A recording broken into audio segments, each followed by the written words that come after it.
Hail Hydrassa, blessed be her name, first of her line, slayer of the Colossus, and last of the wives.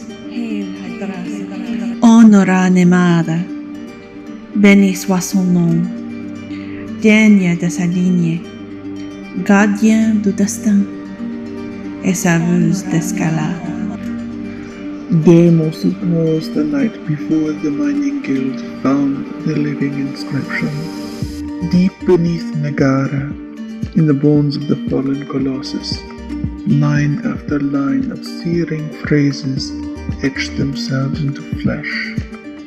And from their calamitous inscription leaked rubies and maggots in equal measure. Her Majesty Queen Namada granted scholars and sorcerers to translate this ominous message, but none have provided a satisfactory transcription.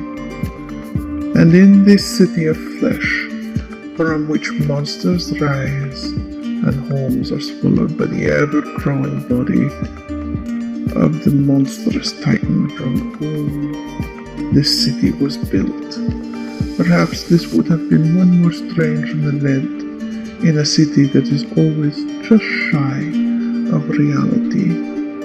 But there are whispers that those who read the inscription and saw into the deep one's motives have somehow been changed by their experience, and now its creeping madness walks the halls of even the royal palace. The doom has come upon Nagara, and you, her midwives, have a duty to shepherd it in.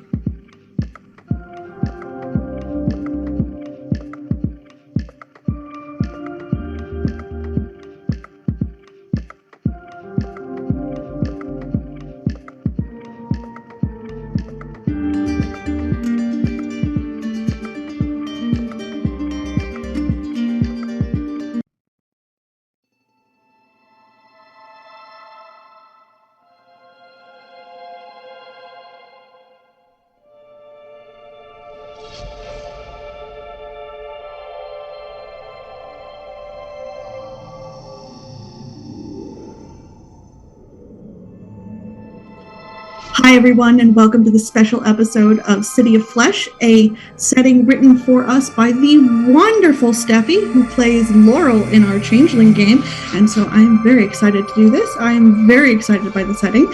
I have to read the back because it makes me so happy. So it's described as a tarot-based femcore roleplay zine set in the rotting womb of a dying colossus. So, welcome to the darkness. We're going to see what we find down here. Anyways, Rain, would you like to start us off with introducing yourself, introducing your character, and any projects you would like everybody to know about? Okay, I am Rain. You can find me on Twitter at Rotia1. That's ROHTIA1. You can also find my creative projects on Itch and Ko-fi at Rotia. That's the shop or the name for both of those sites. In terms of other projects, I am also on Call of Tuesday on Somati Games here on Twitch. It's an actual play Call of Cthulhu game that plays every other Tuesday at 10:30 p.m. Eastern. So very late night, but it is very fun and interesting. I am playing Nothier Sandrine, Misery or Missy, Peacebringer. Excellent. They are Necro, former Inara Dream Speaker. Which is beautiful. In this setting, everyone has 4 names: your family name, your given name, the name you choose yourself, and the name that belongs to your guild. You also have a secret name, which I will not require anybody to reveal at this time. So, Kyle, would you like to introduce yourself? Hi, I'm Kyle. You can find my work on the podcast that comes out weekly called Tavern Tales. We are currently in a Masks the Next Generation campaign right now, and it is delightful. You should go check that out. And as well, every other Tuesday, I release my kids-generated podcast where I take my two children and their friends on an ongoing adventure called Tavern Tales Junior. I will be playing today family name First of the Antossan, given name Juniper. However, my chosen name is Juno because I just don't like the incessant reference to the juniper berries permanently emblazoned on my cheek. And my guild name, though, is Barry because they seemed to have felt that I really need to be reminded of the thing that's on my face at all times. And yeah, that's my character. I'm delighted for this as well. And I'm sorry, like, Ruthless is such a great name for this costume, but, like, please go ahead and introduce yourself. Hello, I am Tessa Claire. You can find me on the internet at Miss Claire, and it's spelled miscellaneous Claire because I like to do a bunch of different kind of things. So that's MISC. I'm working on a TTRPG Dreamscape game that uses like a cootie catcher mechanic. And hopefully that's coming out by the end of the year, but we'll see. Other than that, I'm just kind of really excited to do this. This is my first actual play that I've ever done, so I'm very excited. I am playing a Sarp from the Butcher Guild. Sarp are like snake people, which is why I have the snake hair. My family name is Lesserin. My given name is Phaedra, but my chosen name is Ruthless, or Ruth for short. And the Butcher Guild named me the Carver.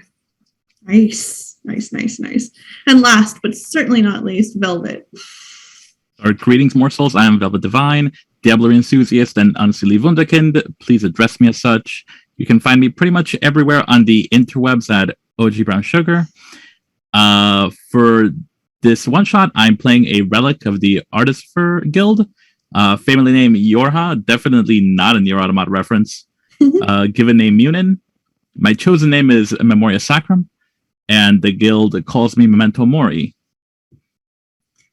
You can find me pretty much on all the apps, mostly Twitch and the Bird app these days.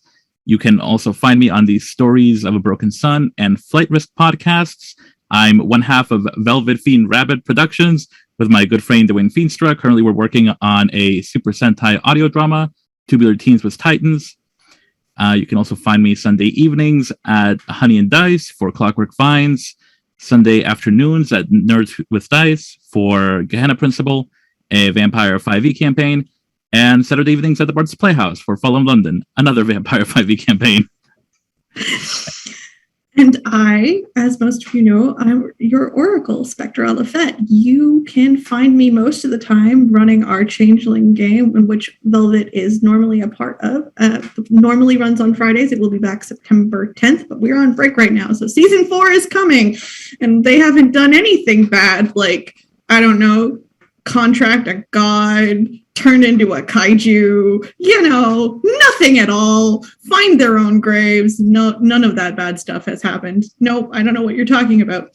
Also, we have a vampire V5 game that is Sudbury by Night, which Rain is a part of. It will be back in October, according to Corey, but she has not given me a date yet. But we will also be doing a charity stream based on Clue using those characters. And we absolutely will not be killing Alexa. I don't know what you are talking about. Nobody liked that ghoul. I don't know why we didn't like her, but we didn't. So bye, Alexa. I hope you had a nice life. Anyways. We will begin with City of Flesh, and again, shout out to Steffi for writing it. You can find the links to all of the people here in the chat right now, so go look at all of that. You can also follow all of our previous stuff on YouTube and here on Twitch. You can find those links in the chat as well, and we have a Discord, so if you want to flail with us and watch us be random, that's the place to do that. And excuse me, 1 second. Sorry, can't breathe. There we go. Anyways, so part of City of Flesh is creating the setting together. So we are actually going to get this game started with picking our 3 settings for this evening. As everybody can see here, I have a tarot deck. We are playing with the Steampunk Tarot by Barbara Moore tonight. And we will see how many settings we actually get through. However, we are going to open up and get started on mapping the city. So I'm going to read out some of this for the audience so they understand what we're doing, and we'll get started. The city we play in is called Nagara, which is a city built in the flesh of the womb of a dying colossus. The colossus was not necessarily a very nice person, but also she is undying. And so in order to keep her in her inert state, we siphon off energy from her to keep this city alive. That being said, she is angry and vengeful, and the things that crawl out of her flesh are not always to our advantage or liking. So, the doom has come upon Nagara, and it is our duty not to stop the doom, but to usher it forth. Everybody playing tonight is a midwife of this doom, and we play under the sky of the 3 moons, the nightmare moon that brings prophecy, Deimos that brings ill omen, and the mouse moon, who once brought sorcerers their great magics. So, Nagara is dying and will be reborn. Your job as a midwife is to care for the city until that moment, and then revel in the glorious agony of death birthing life. Before you start the game, you must map the city by performing a 3-card reading for each location in the city. You'll map, in our case, 3 locations, and then place a single card on the final location, which we may or may not get to, depending on how fast we can go tonight. And end your story. Each location represents a portion of our game. We are doing a 1-shot, but normally it would be 1 session. So we are going to pick 7 locations from the locations list, which are all beautiful. And every time I read them, I was like, but what if they choose there? What if they choose there? It's going to be so much fun. Anyways, I'm a nerd. No one, I tried, so no one should criticize me. Anyways, did anyone have any locations that stuck out to them when they read through the material? All right. So I will then, if nobody has any preferences, I will select 6 locations of which you can pick 3. So I absolutely love the Dreaming Tomb of Hydrassa. I think it is an excellent location for what I have set up for in this game. I like the Doom Pool. My Changeling players should know I enjoy putting random things in pools. So I like the Relic Graveyard. I like the Secret Hall of the Mouse Moon. I like the Grinding Pits. There is, oh yes, and the Beach of Life Between Death. So we will pick 3 of these. Which of these sound the most interesting to you? The first 3. The Dreaming Tomb of Hydrassa, the Doom Pool, and oh Lord, what did I say next? I'm so good at things. Artifact Graveyard? Yes. Yes, it was the Relic Graveyard. That is correct. Right. So now we shall draw cards to put our conflict, the threat, and the twist into each location. I will reveal all of these ahead of time, and then we will tell the story as we go. So we are drawing only from the major arcana to create these. We will add the major arcana back into the minor arcana as we go.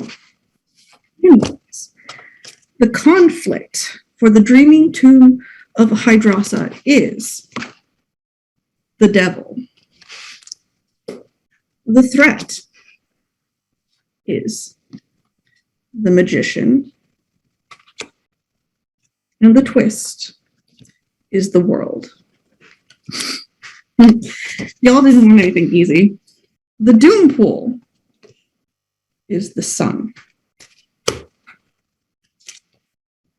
The Emperor. Chaos. the Emperor, and Judgment. And the relic graveyard is Justice, the Star, and the Tower. And now I will reveal the Doom card. So, good luck, everybody. Shall I shuffle?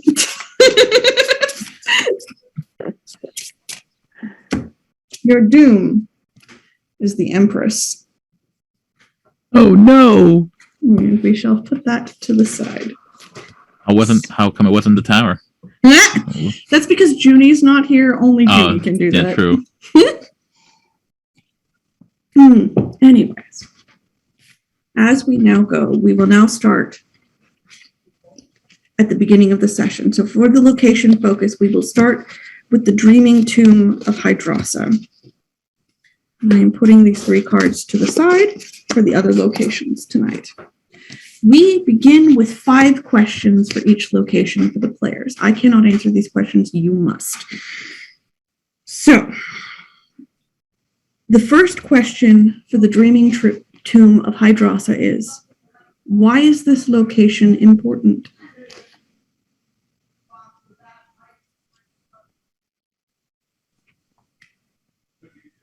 There are no wrong answers, just answers. I think it's the type of tomb that's meant to keep something in more than commemorate something. Interesting. I would prefer that you all add to it so it feels like your location. You cannot sit there and be quiet. I will tickle you through the screen. It's going to be magic. I was wondering if there's like the previous mayors or leaders of the city perhaps are like part of them, or their remains or something are there. Okay. I cannot disagree with you.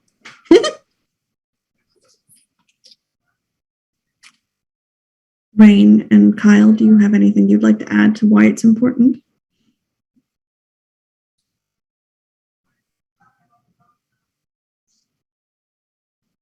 It's a visual reminder of everything that the dream speakers are doing.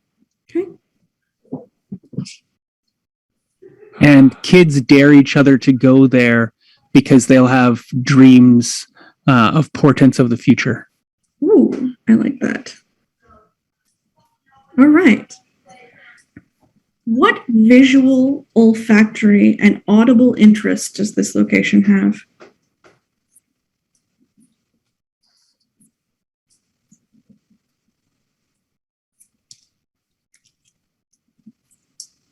I feel like maybe it's one of the older places of the city, so it's almost drier and dustier there. It's like this is where the flesh of like the city in the womb of a colossus. That's where it's not as oozy and bloody there. It's been dead for a very long time. Okay.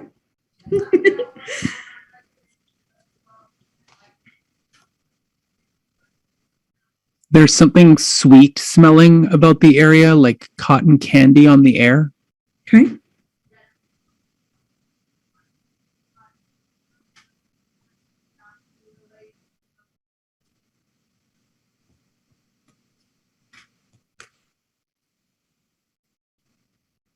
Somehow, the shadows seem to dance around the edges of the area. Ooh. I love it. Velvet, did you want to add anything? Yeah, there is a soft humming of some kind of melody. And maybe there's words, but you can never make them out. Ooh. Beautiful and creepy. Here. Now, we have technically answered at least part of the next question. What guild or peoples inhabit this location? And since we said it is of great import to the dream speakers, I imagine some of them inhabit this location at some point. We have also said that kids dare themselves to go here, so I imagine that there are some small children fairly regularly trying to sneak in. Is there anyone else you think who would live here or be here or work here?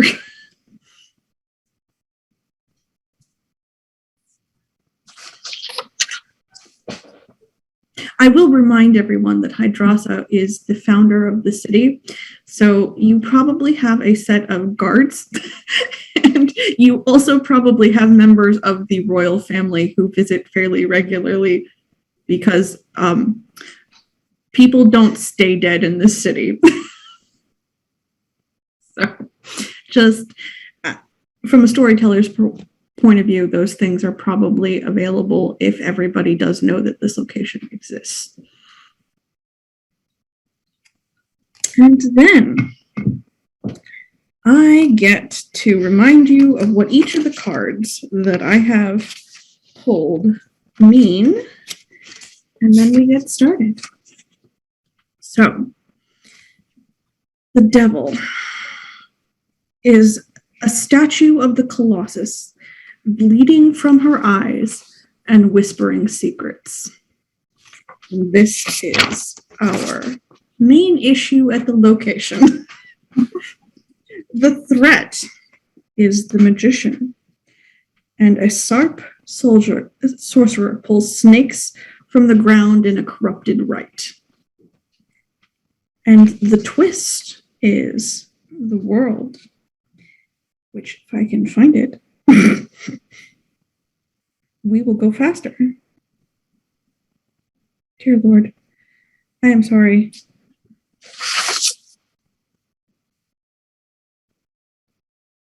Full Devil Tower, Wheel of Fortune, Death. Ah, that is what's wrong here. The Wheel of Fortune is listed twice. Oh. So we shall go with a churning whirlpool of blood drowning an innocent life. And that is your twist. That is Now quite I shall set these to the side. And we shall run the encounter. And I will now keep these to the side because these have been removed from the deck temporarily. Anyways. The performance at the Theater of Vagaries was weird. And it wasn't the way the lovers were entwined on a bed of snakes, nor the many eyeballs that watched from the folds of the curtains. It was the fact that the nightmare moon had risen, and you can feel the doom upon you. You don't know why you're here.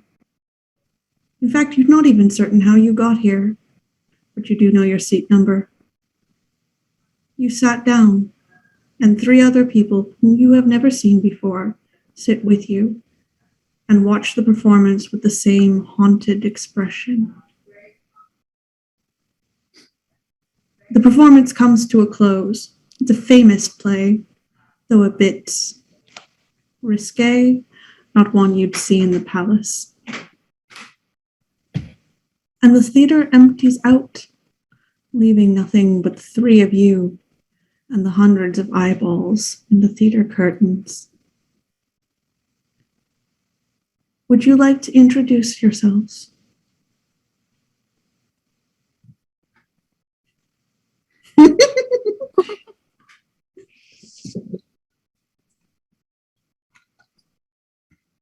Is it always supposed to end like that?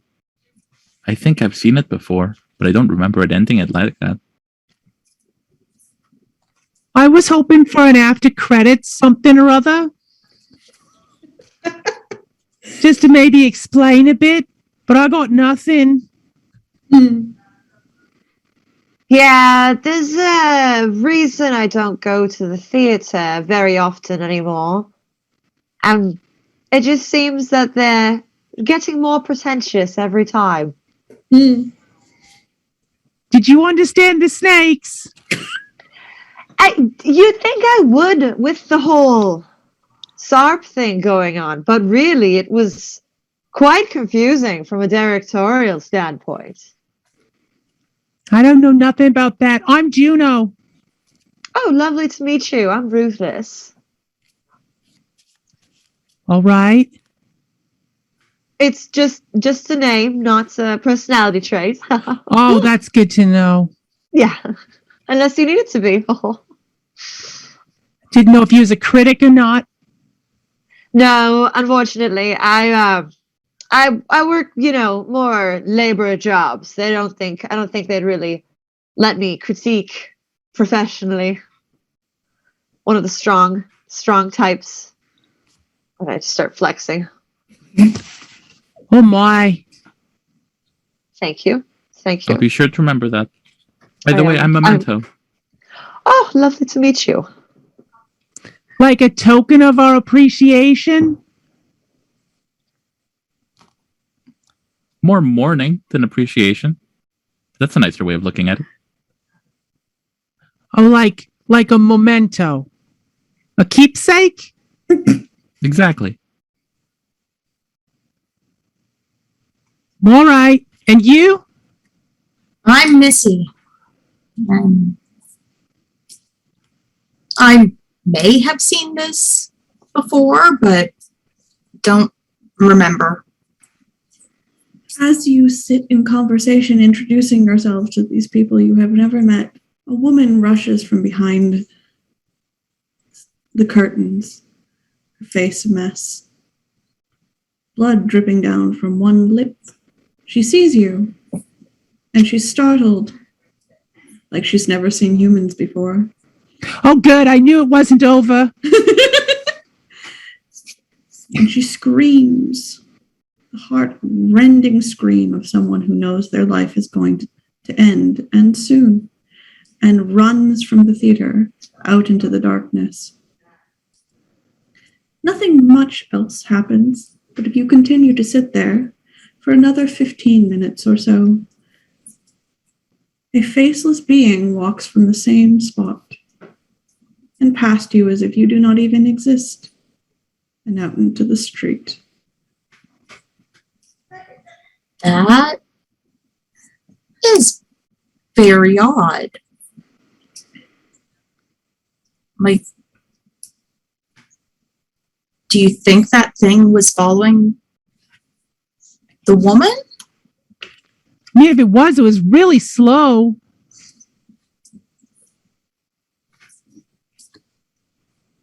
It could be though. I'm not sure if I've ever seen a faceless being before. Are there monsters like that in the city? Well, No. There are any number of monsters that might rise from the flesh, but you tend to deal with what's above the surface. The mining guild might know more about some of the weirder things, but also the weirder things stay beneath the surface for the most part. In my long memory, have I ever seen something like this? You have definitely seen faceless beings before. Nothing quite like that. It's a little too like the humanoids that roam the city for the things that you remember. You've seen faceless blobs and, monstrous creatures of many arms that didn't quite come out right when they were forming themselves from the flesh. But this one has a little more purpose than some of those monsters that you have seen.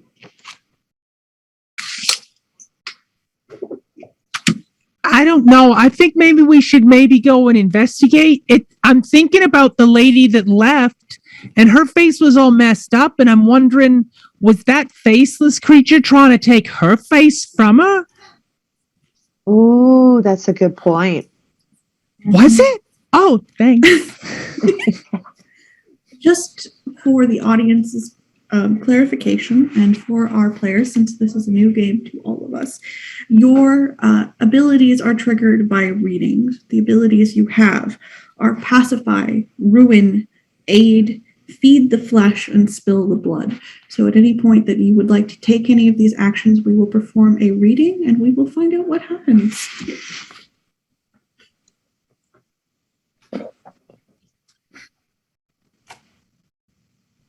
Yeah, I think we should. Ruthless is down to go leave the theater and investigate after that woman. Yeah. Stealing a face is definitely nightmare fuel. should at least see what's going on. Indeed. So you wander out into the street. The theater is, as all theater districts are, this mix of high society and low society wandering the same street. There are alleys and people peering out windows and people standing in glamorous rank and file, because it never is a bad thing to be seen in the right company, or the wrong company, if that's what you're into.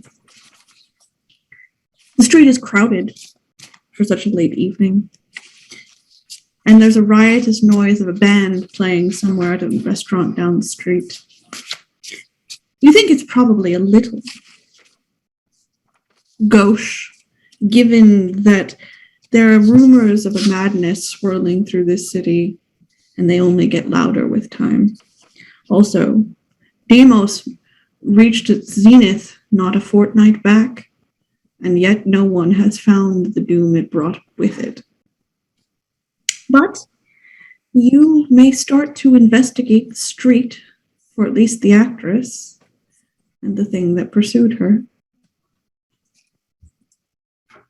Yes, I would like to look. Awesome.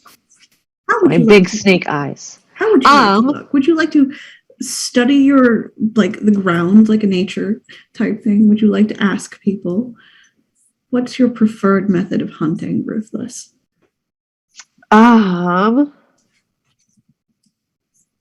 think the first step is to look. Is she's just going to like rear herself up very big and holding on to her weapon, which is like a spear kind of thing. And she's going to just look at the ground to see if she can see movement. Perhaps blood drops from the woman's bloody nose. You can see, or her bleeding lip. Yes, you can see blood on the ground in little bits leading away from the theater into an alley, it looks like. But it gets muddied pretty quickly because there are so many people here tramping around on it.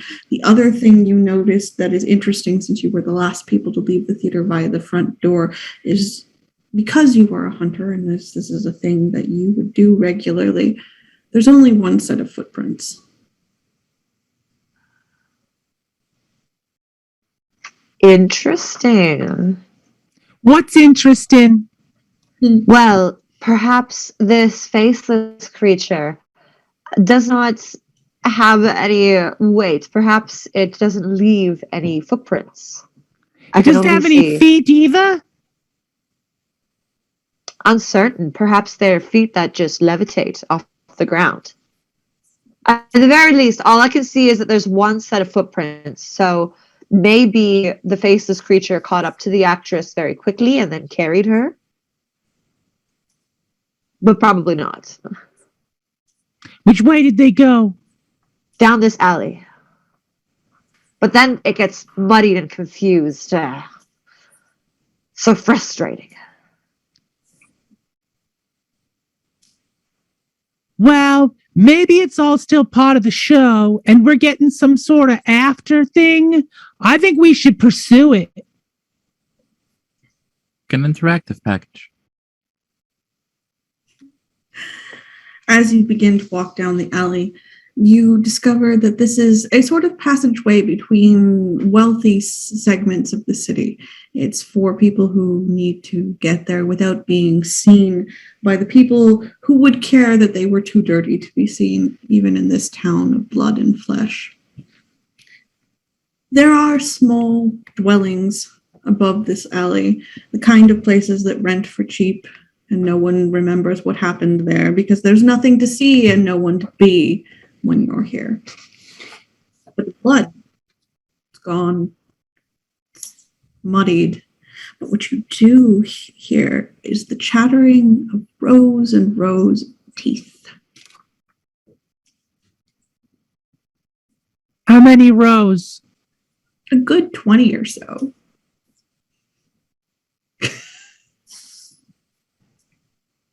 I just move really close to Ruthless. Is there anywhere special in like this general direction they seem to be heading? So what I think everybody would like to do at this point is feed the flesh. What feed the flesh does is gain forbidden knowledge about a person, place, or thing. Pick one. Ask your oracle 3 questions. The oracle should use the card meaning to influence what knowledge is shared. So what you are going to attempt to do if you want to find this out is you're going to attempt to connect with the Colossus, which means that you are going to attempt to connect with the world around you, since the entire world is sort of made out of Colossus at this point. Cool. Who would like to do I'll that? try it. All right.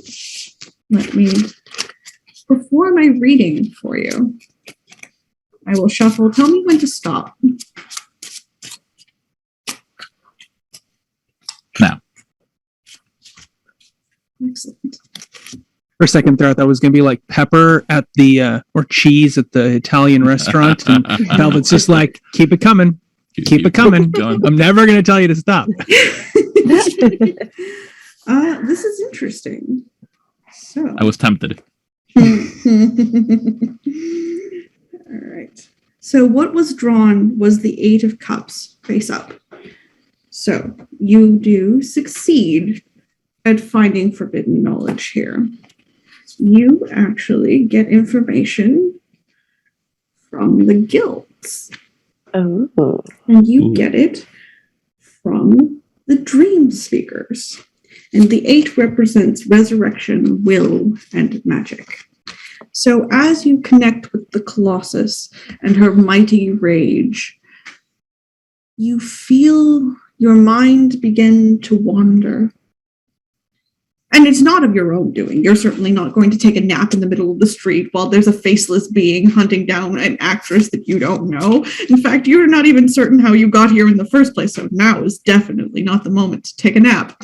However, as you wander down this hallway, the darkness here, you begin to realize you've been here before. And just beyond this part of the town, there is the tomb of Hydrassa, your glorious leader who once killed the Colossus and became the first ruler of your city. And in that tomb is mostly people who seek her wisdom or members of the royal family attempting to show piety and favor with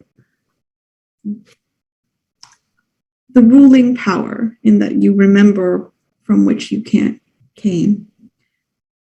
And in the darkness, you see a swirling pool of blood. And then the dreamlike state fades away, and you're back in the alley.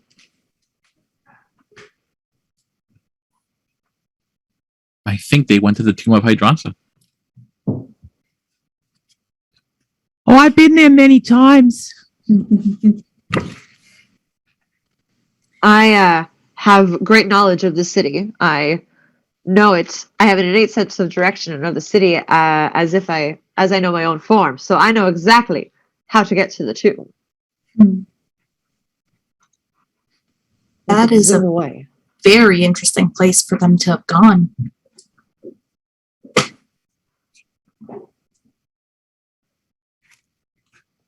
I don't know much about the history of the tomb. Do you know more, Missy?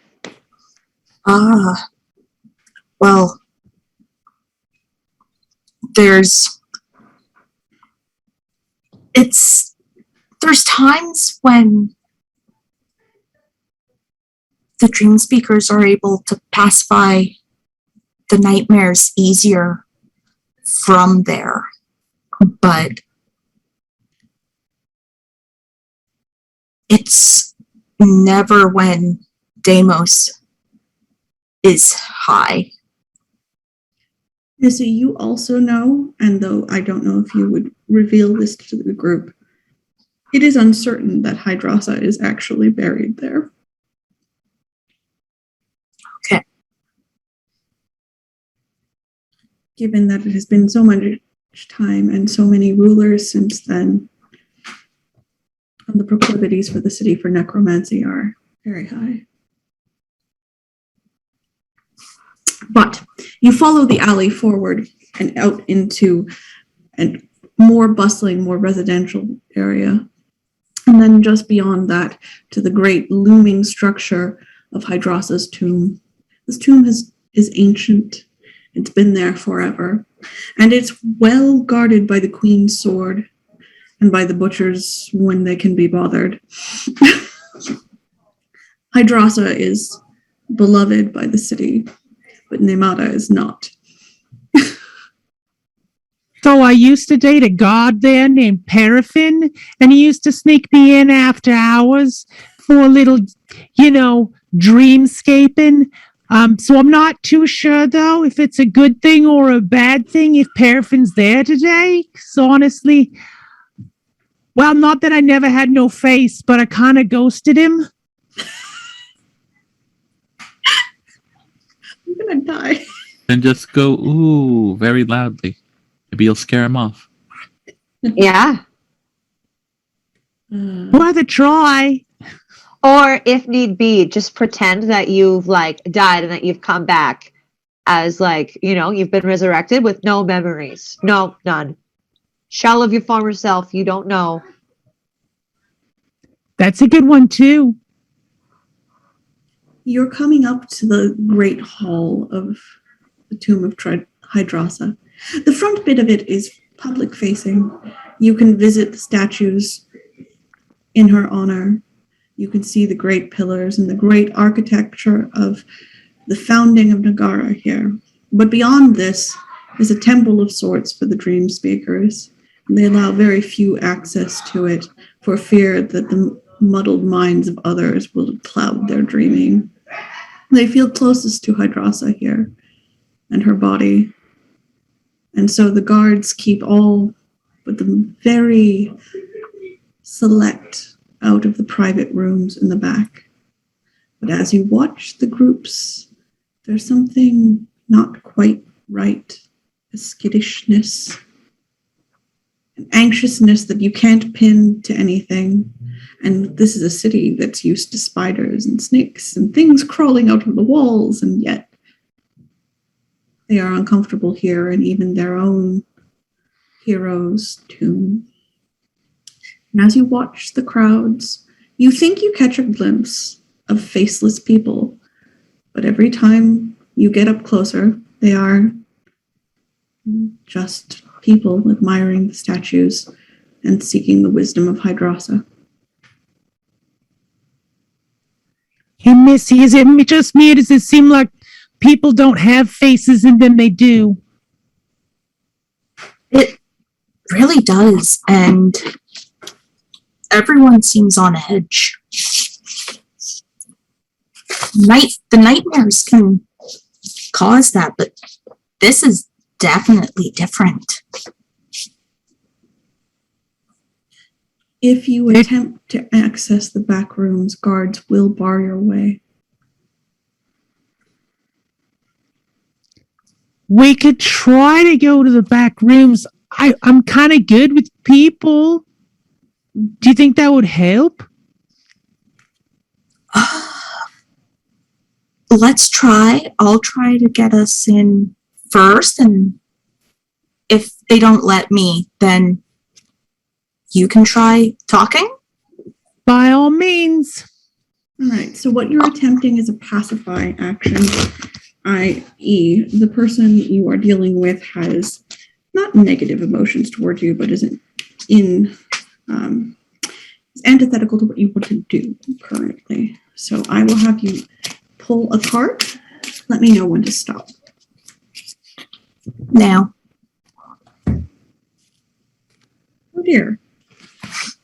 It is an inverted page of wands. The sorcerers are here. Oh. Yes. And the page of wands inverted is pessimistic and weak. And pacify, when inverted, tempers flare, or a character's stricture gets their way. What is your stricture, Missy? Which one was my stricture? I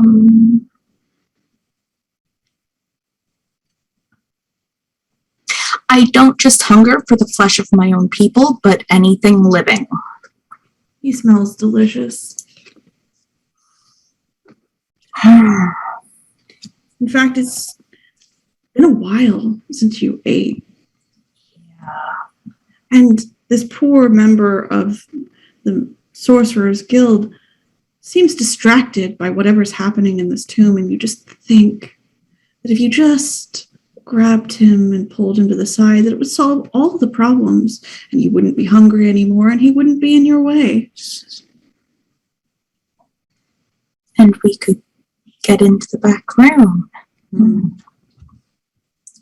If my mouth was capable of watering, it would be right now. And I inch forward. You inch forward and you see part of the reason you think he smells so good is that his hands are covered in living blood, which is from no access point here. And he's staring at them as if fascinated at where it came from. Not horrified, because many things require blood in this city, but it seems new to him.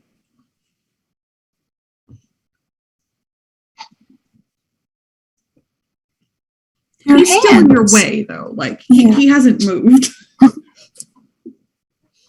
Your hands. Goes, oh, sorry, I didn't see you there. And he starts, like, wiping them off as best he can, like he doesn't want you to see them. Oh, no. It's fine. The blood... It's necessary to take the blood to keep the Colossus weak. Oh, yeah, absolutely. Keeping the Colossus weak, that's absolutely what I'm doing. Mm-hmm. I'll reach out towards his hand. He will pull away, like you've, like, slapped him more than, like, just like, no, don't touch me. Like, no. And you're like, no, I'm good. Thanks. Yeah, you are. And I step forward. He steps back one step, like to be more in the doorway. He's like, can I help you with something? Because I really can't let anybody back here. Oh, I need to get in. I'm taking a shift as part of the Dream Speakers. Oh, yeah. They didn't tell me about anybody else coming in, so you'll forgive me. I don't know you, and I really think they would have told me. Does anybody else want to help her? Because technically her stricture is in the way, and I will continue to cause this problem. Is it an open doorway or a closed door? Closed doorway. There's a key. I'm even wearing one because I felt like it was very, like, on brand for tonight. It's not a friend, so we can see it. Yeah, I'll hop out. I'll kind of just walk up next to Missy and go. All right. Now, Hey. Technically, you have two things here. You can attempt to pacify Missy, or you can attempt to pacify the sorcerer, but both of them will do different things, and Missy's problem will not go away if you pacify the sorcerer. But you don't know about Missy's problem currently. Yeah, I don't know about Missy's problem, so I'll go for the sorcerer then. All right. Let me shuffle. I'm going to do a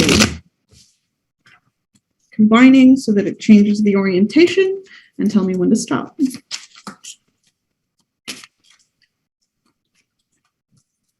Okay. Cease and desist. The Hermit. You have drawn a major arcana. Hey. You have two options. You can choose to strengthen the dream. Discard this card from the game forever. Your action fails as with a number. Your midwife hears the call to greatness and puts the needs of the city above their own. Or, ignore the call to greatness. Your character succeeds as with a number card success. Discard this card to be shuffled back into the deck. I've never shied from greatness. Discard the card. You walk up, but you can't figure out what's happening between them. And so, therefore, you fail to pacify him. I just stand awkwardly to the side. Every now and then they put up a finger like they're about to say something. And it's like, no. No. You start examining the door instead.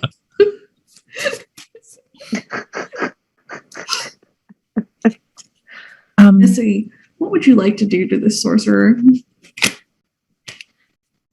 I'm so close that I can really smell them. Yes, they smell delicious. He can't get anywhere because there's a door behind him. You munch him. Do you get his power? I'm gonna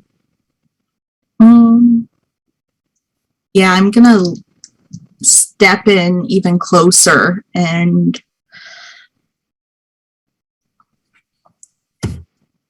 take a bite of his ear. All right. Well, here's the thing. I think probably you are going to attempt to ruin now. So you're going to draw a card for this. If you fail, however, you will gain a trauma. Okay. Now. All right. Queen of Cups. Face up, so you do succeed. Yay. Bite that ear. Dream speakers. You are well known to them, actually. And the Queen of Cups is serene and compassionate. And as you lean in and you literally chomp his ear off, he frowns and starts to push you away, and the door opens, and it is a mentor of yours from within the guild. And she grins and says, "Did you need a snack?" Yeah, I did. I ended up at a play. Should have eaten before. She turns to the man who is like gripping his ear and is sort of confused because it hurt really bad, but now you're just having a conversation. So he's very like, what the fuck, Mike? And she goes, "Mild mouse, you see so many worse things in a day. Go see one of the healers. I'm certain they will find an ear." And she turns to all of you. "Can I help you so that you don't eat my poor sorcerers as they investigate?" Investigate? What are they investigating? The dream has provided a clue. Oh. What kind of clue? And I suppose she looks and she goes, and she sees Juno. Now, Juno, I know you wrote in yours that you are a member of the royal family, did you not? How close to the royal family are you? I don't know. Draw a card. All right. We'll draw a card and we will find out. Very close, given that I just drew the Queen of Pentacles, so good luck with that. Yeah. Now, I do have a question for you.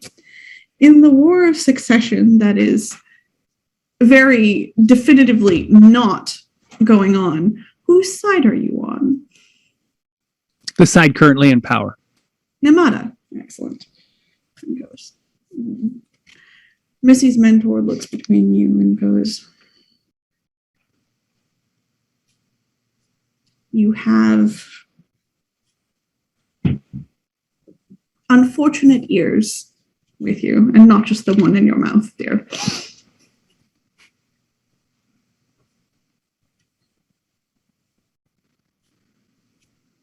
Sorry.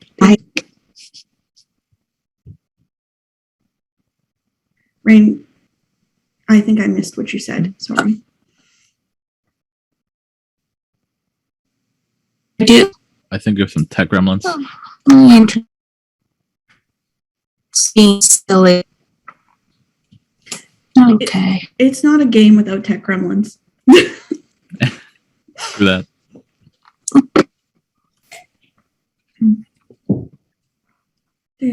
I see you moving now, so hopefully that's better. Okay. All right. I can hear you. What did you say? Okay. I do. Unfortunate ears. You've made interesting friends. I'll glance back at the other three. Just. Well, I suppose it can't hurt to show you the miracle or the curse, depending on your frame of mind. And she opens the door and lets you into a small, narrow hallway. There are what feels like creeping shadows in here, but the other odd thing about this location is it's very dry. And nothing grows here, which is weird, given, especially for you, Ruthless, you clear out bits of the city regularly. Like, people's houses get subsumed. It's just kind of like the natural order of things here. So the fact that the flesh is just not really growing here is very strange and sort of uncomfortable, because the city always feels like it's living. You can smell something very sweet in the air. Though, Missy, you're very uncertain if that's just because you had lunch or not. So, the rest of you, though, can smell that kind of cotton candy sticky sweetness in the air. And in the distance, just a few notes of something haunting. And you're taken through these corridors, in which the shadows seem to follow and grow and watch you, to a great open courtyard. And in the courtyard stands a statue, and it's bleeding. She says, "We have been granted a vision made reality."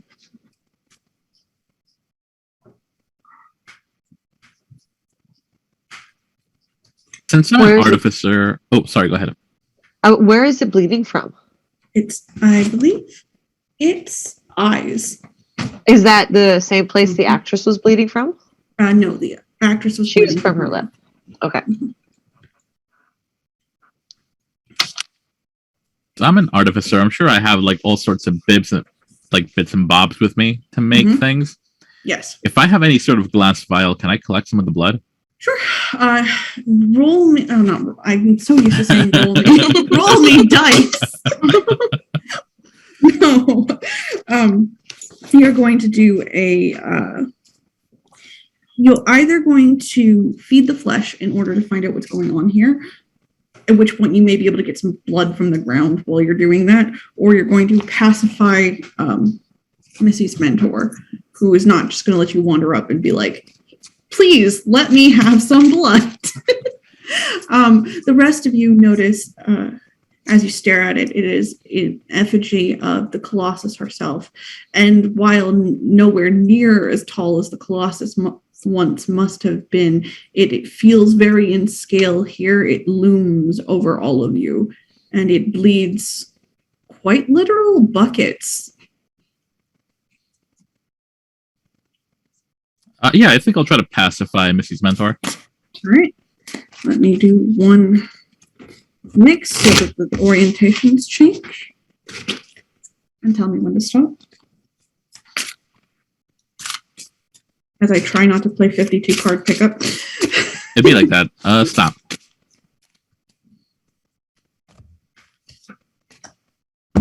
It is an inverted 9 of cups. So, You are all determined to have dream speakers invade everything you do today. The 9. It is the setting for it. Yes. Fulfillment, innocence, purity, inverted. So tempers flare or your stricture gets in your way. What is your stricture, Memento? What is my stricture? Hmm. Let me check one sec. See evildoers punished for all eternity. We will do tempers flare. Currently, there are no evildoers in here that you are aware of, minus the statue of the Colossus, who is not the real Colossus, so can't really punish Would it. you say it's a shadow of the Colossus? Well done. However,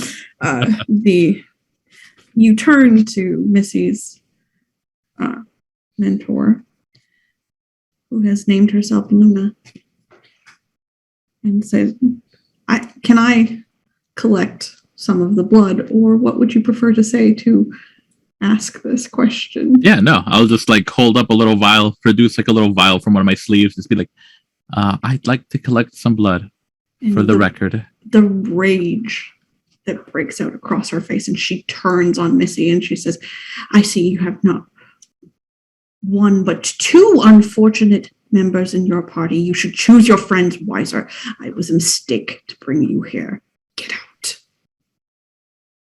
As she rounds on Missy and is yelling this, I'm just going to like discreetly drop some of my snake spies in the room to get them to like scatter away. All right. You should just be able to do that. That is part of your right. As you look around the room, if you do nothing at this point, she will usher you back out the way you came and back into the main area. Is there another door out of this room? Yes, there are several doors out of this room. They lead further into the tomb itself. I did not know that they were going to do anything like that. It is a sacred miracle, and it is forbidden to take it from us. Of course. But how long has it been going on? Enough questions. Take your friends and go. And I am very sorry, Missy, because you don't even know these people.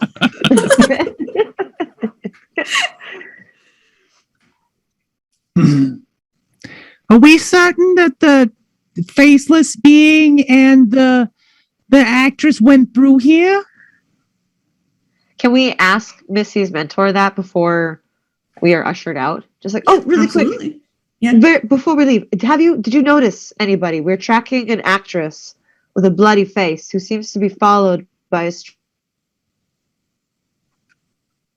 strange faceless creature that does not walk. Like it hovers. You are all too pesky by half.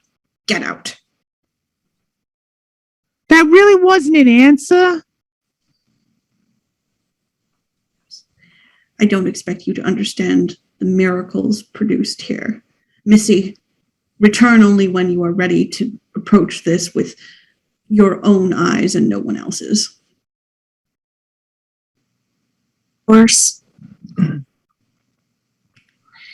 Well, members of the Queen's Sword are beginning to congregate to usher you out. Well, hello. One of them winks at you.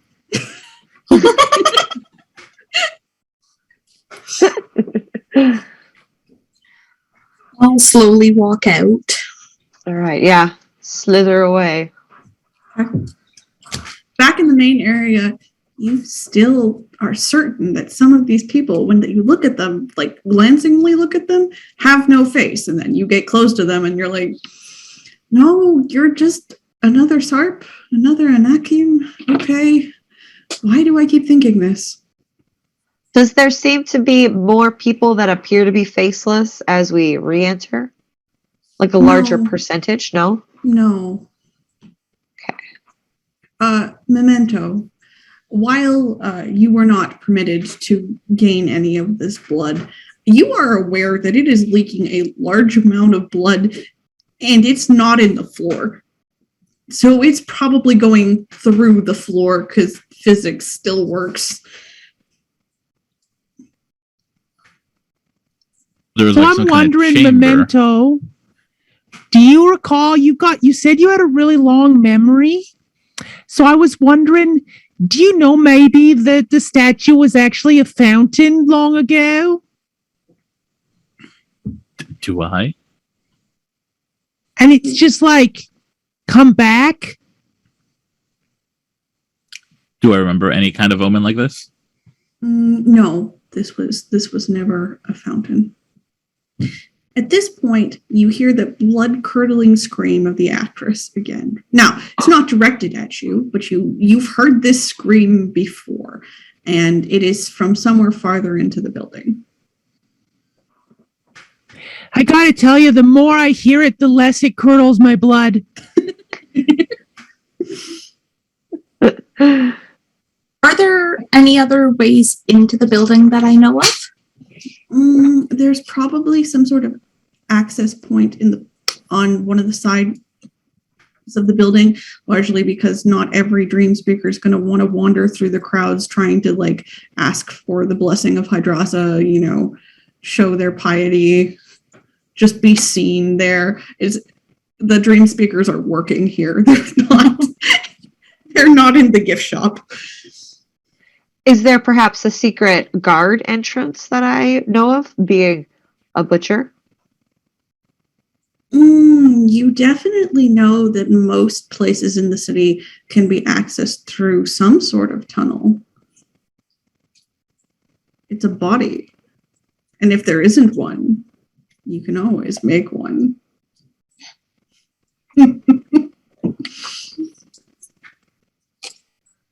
Okay, so let's see if we can get in this back door. There's not normally the same type of security on it. Yeah, you really pissed that lady off. Yeah, I'm not So sure you what did you not did. piss anybody off. She was just directing it at you. Yeah, apparently by bringing you three with me. I don't know what that's about. We've been nothing but perfect supporters. I'm not sure what's going on.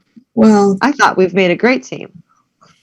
trying to take the blood from a miracle is The omen should be recorded. You flesh things die, and then no one remembers. very true, but that's not the way they think. No, so around this corner then? Around this Yes. corner, there are several doors, actually, because people live here and work here.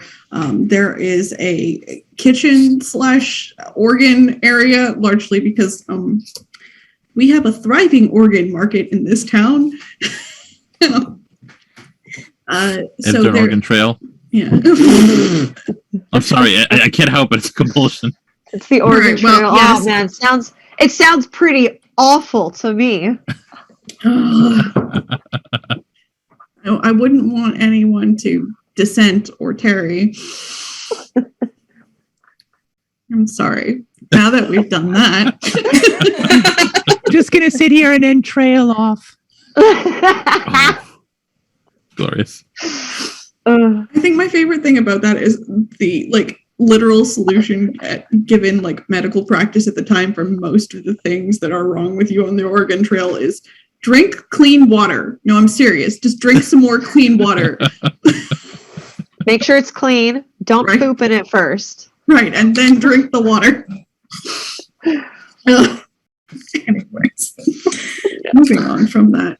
There is a door for the people going into the office type thing, and then there's a door for the people who have to supply the people in the office. So what would you like to choose on this? Probably the staff door here. Okay. The staff door is manned by an Anakim, so a 4-armed daughter of the Titan itself. She looks angry, but most Anakim do. They have a lot of pent-up things they're dealing with most of the time. And she looks down at the 4 of you, for she is a massive woman. Just so for my queer ladies here, she is a lovely muscled goddess. And goes, Go on. what are the 4 of you supposed to be?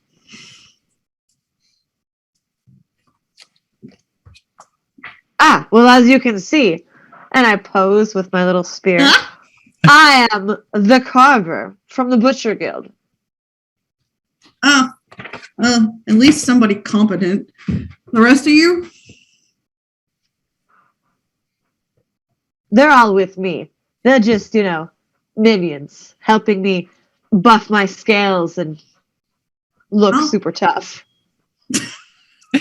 I love that you're trying to impress her with more muscles. With more muscles. I'm also muscly. I'm like half her size or something. She looks down at you and like one half of her lip is quirking up and she's like, takes that many retainers, huh? I have a lot of muscles. And I'm just supposed to not know that one of these is a member of the royal family, huh? I have a very good retainer. I'm very important. Oh, and she lowers her voice, but everybody can hear it. Is she dead? Yeah. Nothing up there anymore. Oh, right. Anyways, normally we don't get a lot of butchers around here, largely because of how dead the flesh is in Hydrassa's tomb. So that's actually why I'm here. It's a kind of like a recon, looking to community revitalization project, as it were. Get down to the roots of it and really reinvigorate the community. Back, at the very start of it all. Interesting. She goes, you can tell me if your guild leader is just trying to fuck with Namada, right? I mean, I can't. No guild leader would ever want to fuck with the great Namada. What? No. That's why Kadiva definitely doesn't send literally anybody whenever things crawl up from the basements here. Exactly. All right. Well, would you would you pull me a pacify, please? Sure. Now. Okay, just now. Now, this one. You're right. King of Swords. Ooh. Hey. Face up too, so at least it's successful. Also, technically, I should have been asking this. What part of yourself do you reveal to get your way? Cloaca might be too personal. Technically, also, the King of Swords is truthful and authoritative. So, what truthful thing do you reveal about yourself to get your way? I was truthful about my guild name and what guild I'm a part of, if that counts. And just how mighty your biceps are. How mighty my biceps are. I'm very truthful about that. Beautiful, so because mighty. Technically the swords is the suit of the Butcher Guild anyway. So cool. It is actually relevant for you to use your butcher's experience here to very successfully flirt with your muscles. Cool. Yes. The Anakin goes, "Oh, go on. I don't really care what happens to the morons in this building anyway." Right. Anyways, try not to get into whatever blood thing they're doing right now. It's sticky and it doesn't get out and it smells like cotton candy. I don't even know. Very strange. Good to know. Thanks for the tip. Yeah. Tell Kadiva that, fuck Namada. Fuck Namada. Maybe literally. She's quite pretty. She's very pretty. Anyways, sorry, that's probably not the right thing to say to you. Just on your way out, like, hit me up again. Maybe we can, I don't know, kill something together. Sure. Sounds good. You successfully navigate into the kitchen. She is clearly in charge of whatever is going on here. Although it is a bit strange because it's like half like food and half like medical equipment type thing too. So there's like clearly two kitchen things happening here. It's busy, like most staff entrances. They don't care what you're doing as long as you're not in their way. Ruthless, I gotta say, if you meet up with her again, you should be careful because she seems to be all hands. Very true, but she is all tails. That works out. Right? I've got very long tail. It's a lot of hands to hold that tail. Yeah, I was about to say absolutely. One of is them that too suggestive?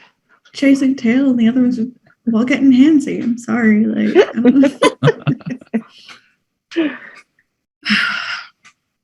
You pass back through this area. There's nothing really much to see in the staffing area, largely because they're just people busy with their jobs. But the more you move into the more working area of the temple, you pass by a number of rooms where people are just literally asleep. That's all they're doing in there is they're passed out asleep. Some of them are thrashing. Missy, you've seen this before. You've experienced this before. It shouldn't be too bad right now, but one of the things that people in this temple will do is experience the nightmares for other people at times. So sometimes they will be bearing the burden of multiple people's nightmares at once. It does make certain things easier because nobody's really awake to stop you from stuff. However, as you start passing down, you hear that haunting melody begin again as you get closer to it. You also think it's coming from below you, and there is this weird chanting.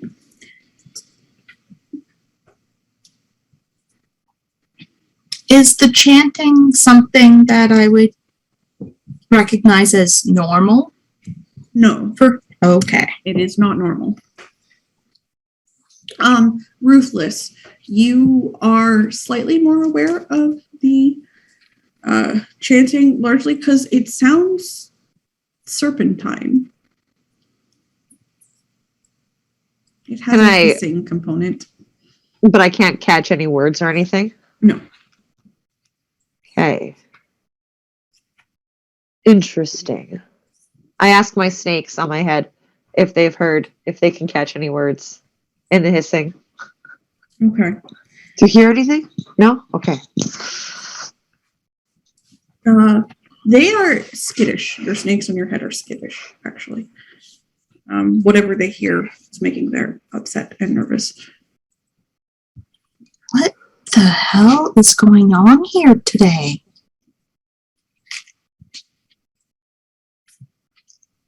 As you continue to pass through, you see the faceless being again.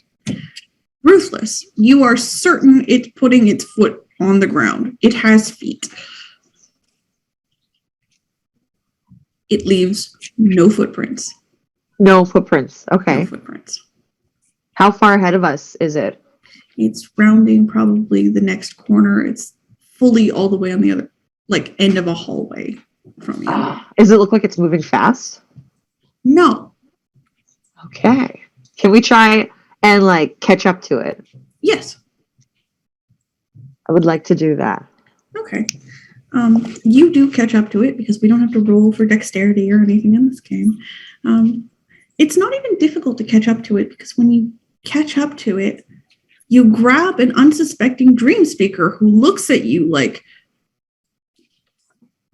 I'm sorry, can I help you? The faceless creature's gone. Yeah. It's like, okay, what? Sorry, have you always been you this whole time? You've always been aware that you were you? You were never unaware that you were somebody else? She starts pinching herself. I think I'm awake. This isn't a dream. I'm pretty certain this is I'm awake. Yeah, no, I'm awake. Yeah, I'm me. All right. Have yourself a wonderful day and stay safe. There's an interesting and terrible creature running around. And I just leave and go back to the group. And I'm like, it wasn't the creature. What was that all about? It was the creature, and then I caught up to it, and it wasn't. It's like when we look at the crowd and people don't have faces, and then they do have faces. It was like that, but with a person. And as soon as I caught up to them, it was no longer the creature. So this is some strange kind of monster who shapeshifts, maybe, or disappears when you blink. I don't know. So at this point, I would recommend somebody either feed the flesh or spill the blood.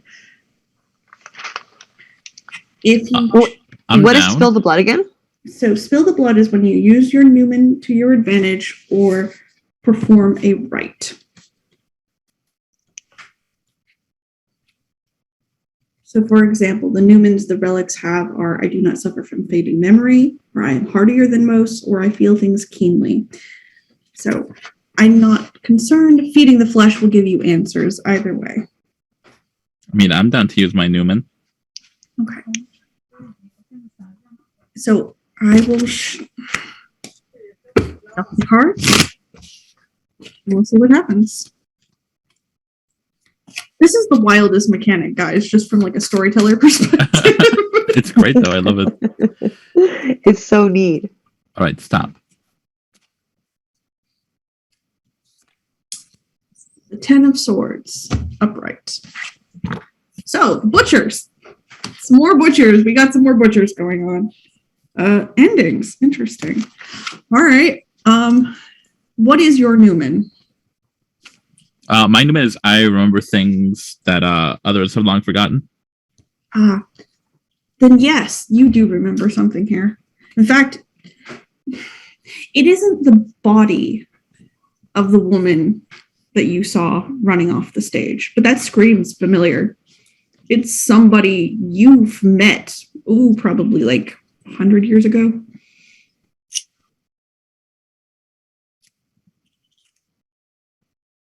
Now, that body is not 100 years old. Absolutely not. Yeah, I'll bring that up. It just occurred to me, I know the scream, but it doesn't go with that body. It was too long ago. And as far as you're aware, the person who belonged with that scream is dead. Like, dead. In fact, the more you think about it, the more you remember that she was horribly murdered.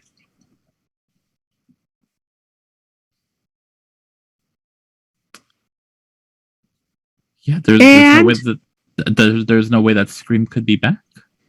They're dead. So someone took their scream. Also, except in very small cases of necros that are being sustained by magic, by this time, most necros would have fallen to the flesh madness.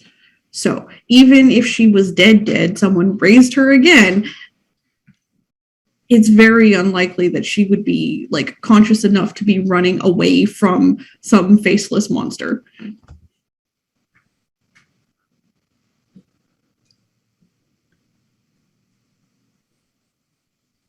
In fact, you remember her name was Adia.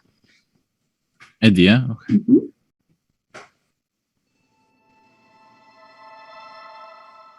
Anything else like guild or family that I could use to like she was down? She was an Inara at the time.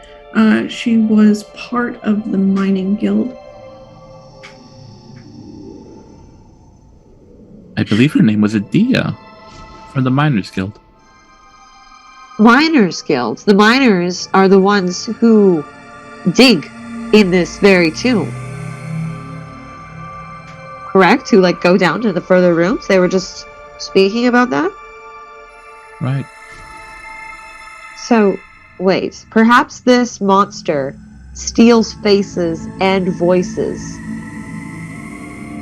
And what if this monster was not hunting the actress, but was trying to get us here specifically? Or you, at least, Memento, like by pulling someone from your memories. I don't know. All valid theories. You're not just a bunch of muscles, are you? Nope, there's one big muscle at the top. That's called my brain. And with that, I think we're going to take our 10-minute break for the evening. So we'll see everybody in 10 minutes. Bye, guys.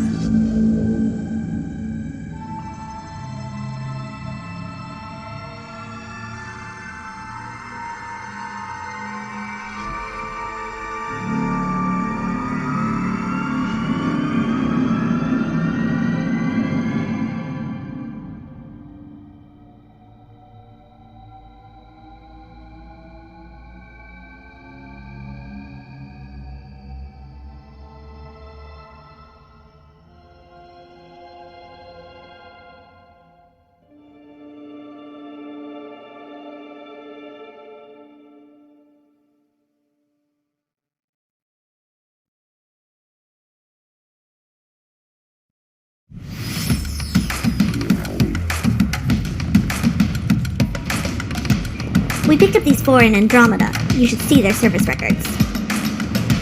Dambra Sergal, aka The Experiment. Since arriving in Andromeda, they've been on a rampage across the galaxy in a quest for extreme thrills and science.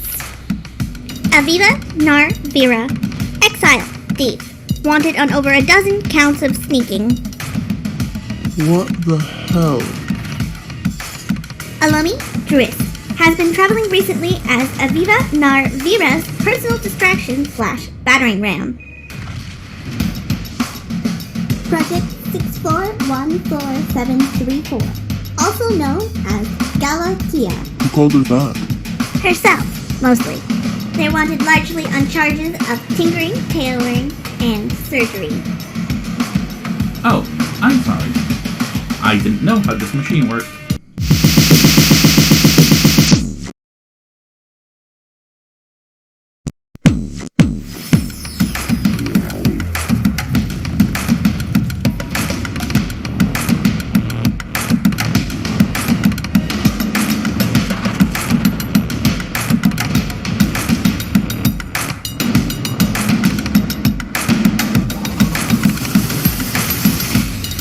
They call themselves the Trailblazers. What a bunch of a-holes.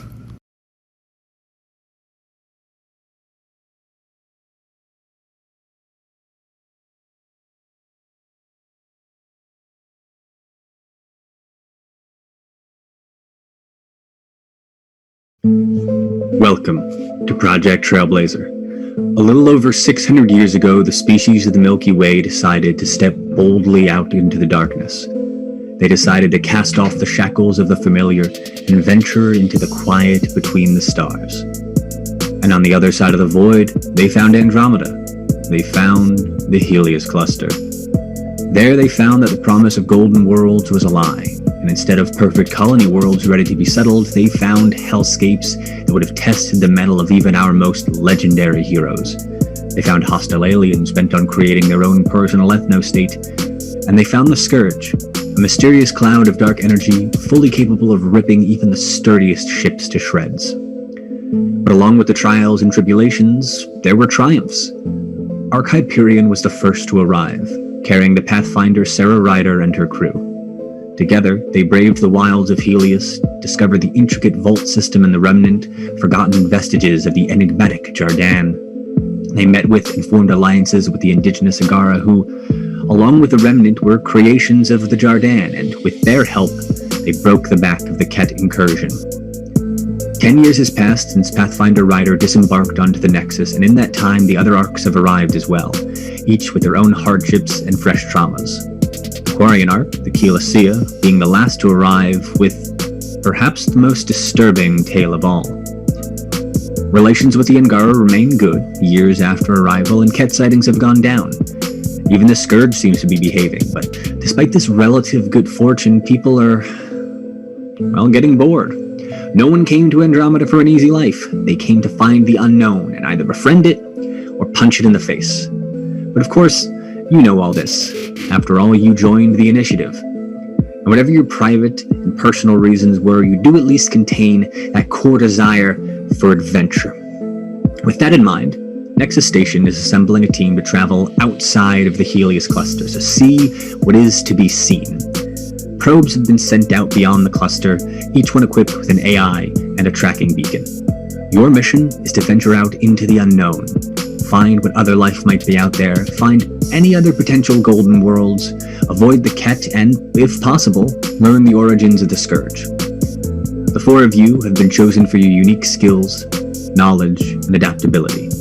You'll be equipped with the second best ship the initiative has got. We'll be sending you out to the Mile 2 cluster right next door. We have no idea what you're going to find out there, but that's half the fun. Say your goodbyes, get a good night's sleep, and get ready to set sail, Trailblazers. The galaxy is called, and it's up to you to answer. Good luck.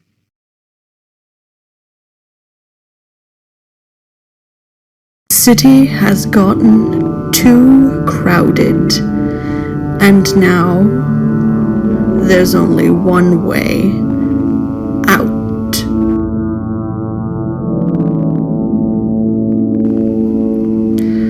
Follow the highway north, on past Berry, all the way to Sudbury, but stay on the lighted path. Never go beyond the Kine and their settlements, because out there, well, that's lupine territory, and they don't like us much. But whatever's in Sudbury, whatever's there, has pushed them out. And now, it's our turn. Not all darknesses are the same, and not all things frighten all people.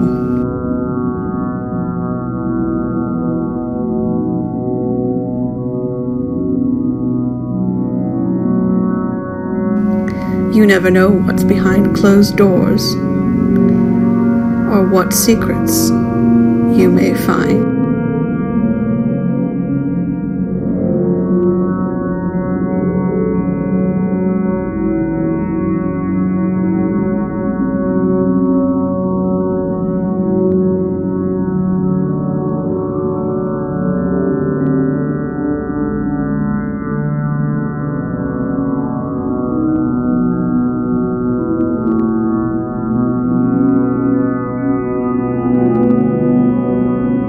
And who knows, if we're very lucky, the clouds may part and we'll see the stars.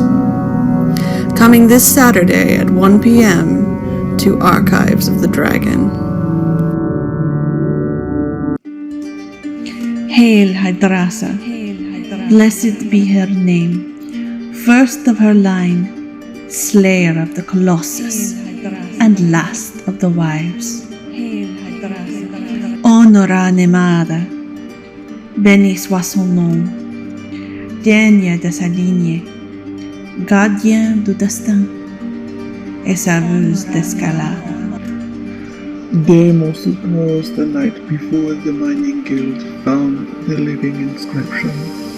Deep beneath Megara, in the bones of the fallen Colossus, line after line of searing phrases etched themselves into flesh, and from their calamitous inscription leaked rubies and maggots in equal measure. Her Majesty Queen Nemada granted scholars and sorcerers to translate this ominous message, but none have provided a satisfactory transcription. And in this city of flesh, from which monsters rise and homes are swallowed by the ever-growing body, of the monstrous titan from whom this city was built. Perhaps this would have been one more strange event in a city that is always just shy of reality. But there are whispers that those who read the inscription and saw into the deep one's motives have somehow been changed by their experience. And now, its creeping madness walks the halls of even the royal palace. The doom has come upon Nagara, and you, her midwives, have a duty to shepherd it in.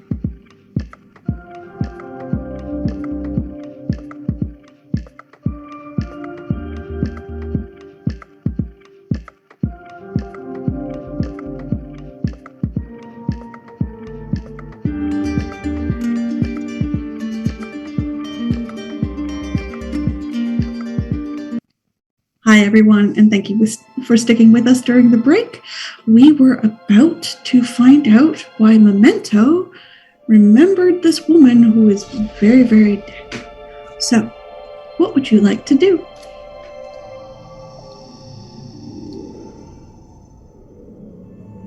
Could it be that she's been reincarnated, Memento?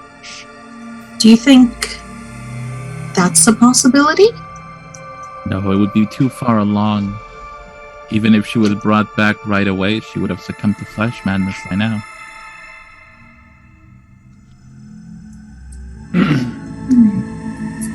So they said that the blood was coming out of the eyes for a while, but it wasn't pooling at the feet of the statue? It's So either I'm wondering, where was it going? Soaking through, maybe. That would be my guess. Do I have... Probably not. I don't have telepathic abilities with my snakes at all, do I? I mean, probably not, but you probably have at least some communication with your own snakes.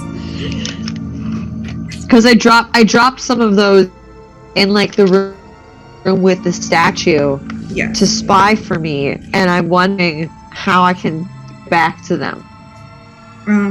One of them will like some kind of meeting place.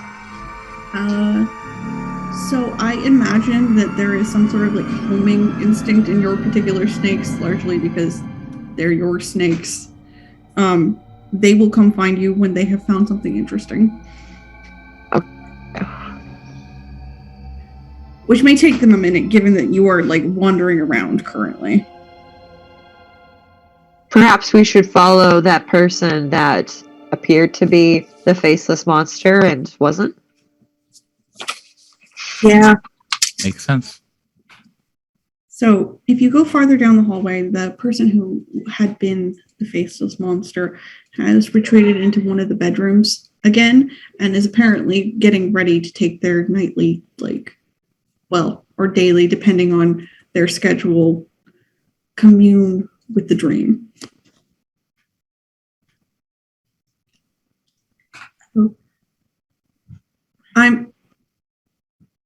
I'm still not dreaming, right? You're here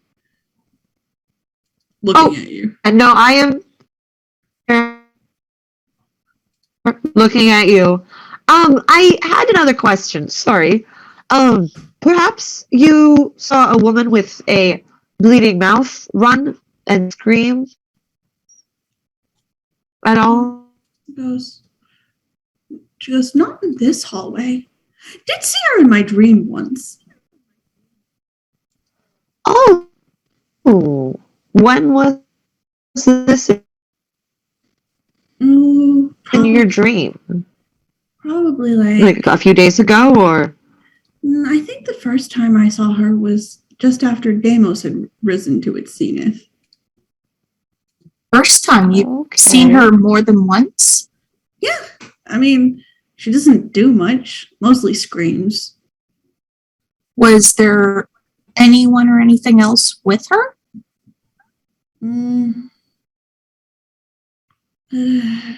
It's been so hard to tell. Dreams have been so chaotic. I mean, you heard about the statue, right? I did, yeah. Okay. Well, ever since the statue got here, our dreams here have been like filled with, well, dreams of ships and faceless people and weird relics. I don't know.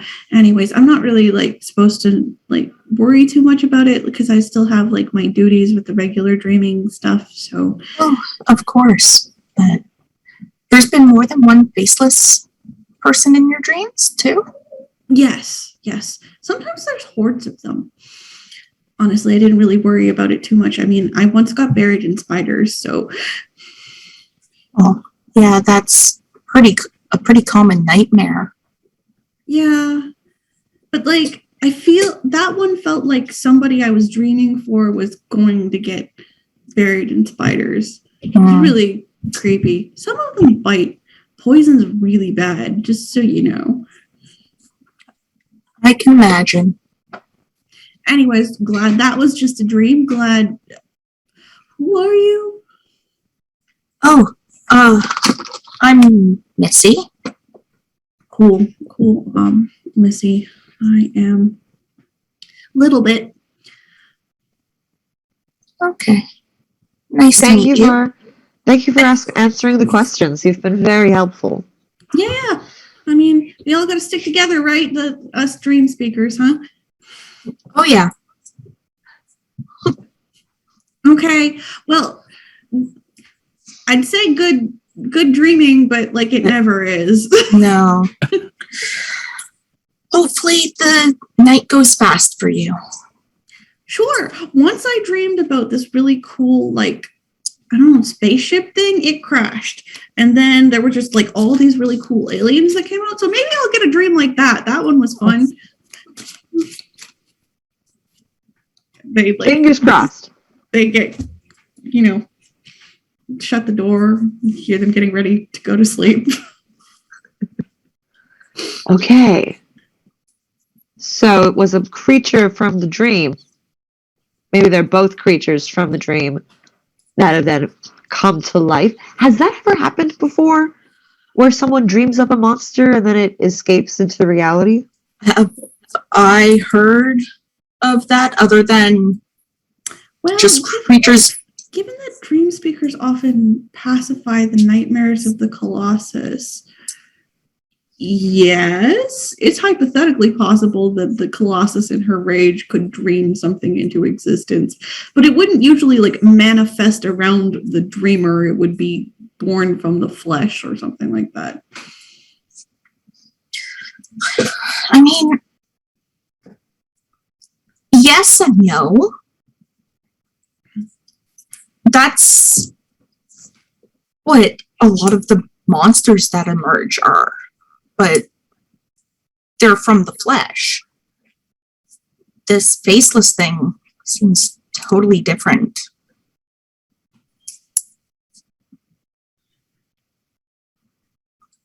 So, I don't like it. No. I don't either. But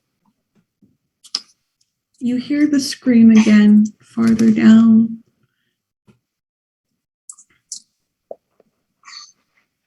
I'll head in that direction. Okay. Yeah, let's go. You start looking around. I start to run, and then I realize that that's really undignified, and I just like fall in behind somebody else so that I'm like second or third in the group. That's adorable, and I love it.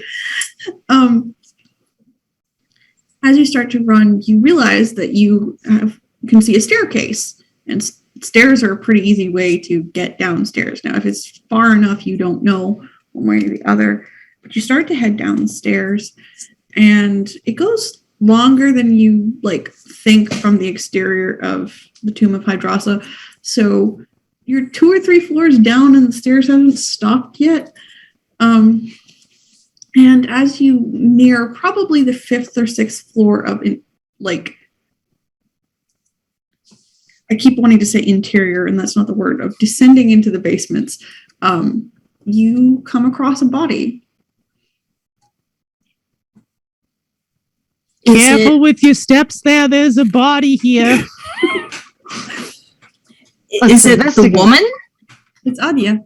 Well, it's the actress, but it's the person who was screaming with Adia's voice. And she's been brutally murdered. Are there any clues? Well,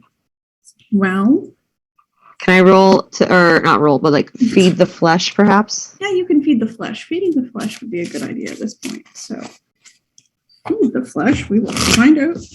So, you will get to ask me 3 questions, and I will answer them based on the card that comes out. All right. Just let me know when you want me to stop.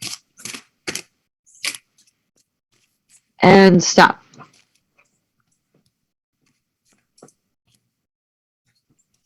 The 10 of Wands. Woohoo. Sorcerers. We have clues from the sorcerers. So, the 10 of Wands. Endings. This is all very, very useful here. As you look at this body, there's a couple of things that would normally happen if this was something either that was born of the flesh or that happened within the city. Usually things that are murdered this brutally either are like torn apart, like something that is completely vengeful, or are torn apart in order to retrieve organs and things like that, and it would be missing pieces. This is not missing pieces. Also, her face is completely intact. Except for does she have an injury on her mouth? She has an injury on her lip, yes. It looks like she was attempting to flee as well, so it looks like she was like on the move as it happened. But also there's this curiously sort of resigned look on her face.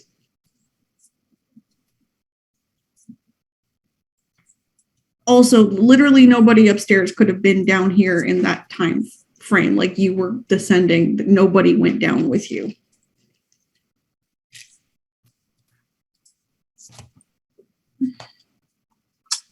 Curious. Yeah. How would something... How big is the room we're in? You're just in like the bottom stairwell, so you know, like the area before you open the door of the apartment into like the main like hallways and stuff.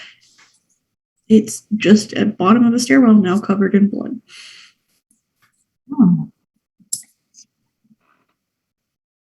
There's no one between us and her when she screamed that we know of. Unless they ran out through this door exit. Possible.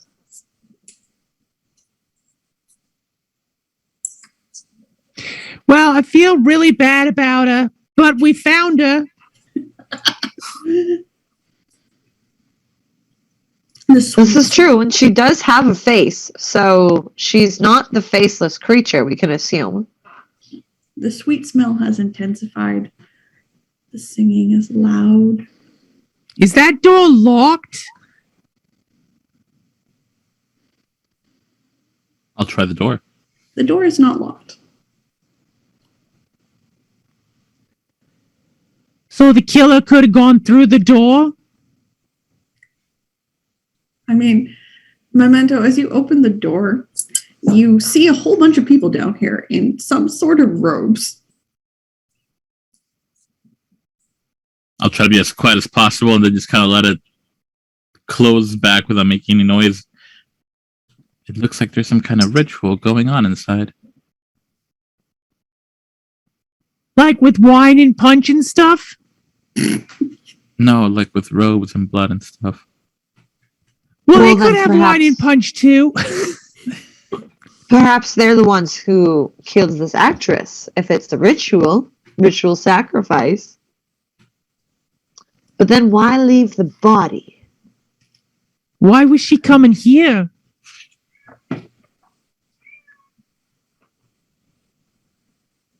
Do I know of any rituals that would be held this far below the temple? Feed the flesh. Oh, okay.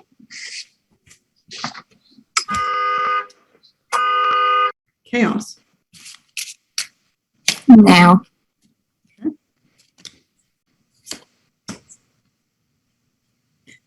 It is an inverted 7 of Pentacles.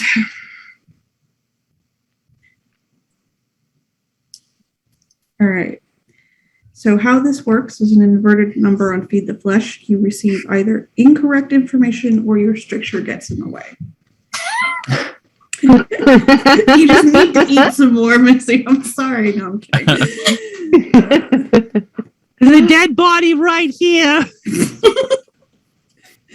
The Pentacles are the artificers.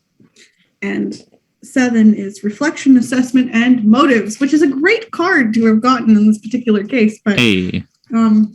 Hi. You're certain you've heard of a ritual like this, Missy.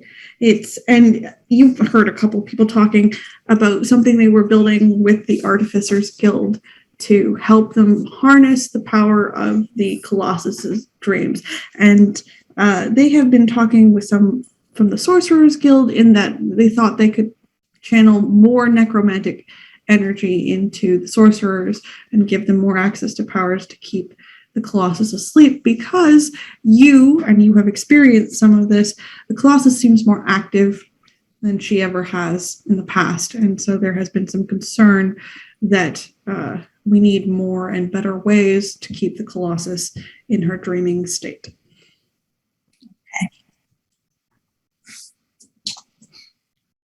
It's possible that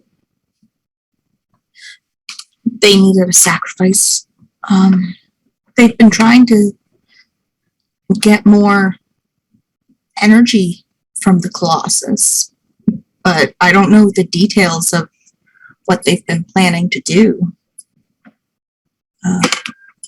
Memento, have you heard of anything with working down here?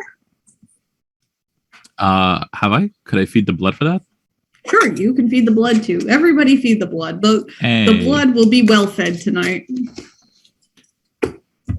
Blood for the blood god. Okay. Ah. Stop. There we go.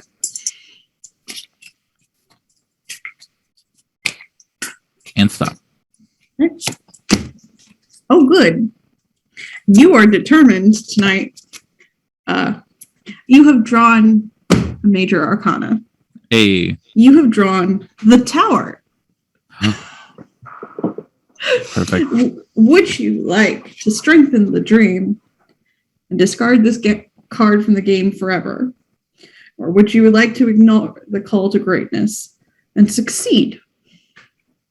Now let's hype up that dream, see where it goes. You don't know anything. I don't. Oh. Okay. I assume at this point, given that this has failed, one of you opens the door. You, because it's that kind of day, as you peer at the door, there's literally like 30 people down here, and not one of them notices you.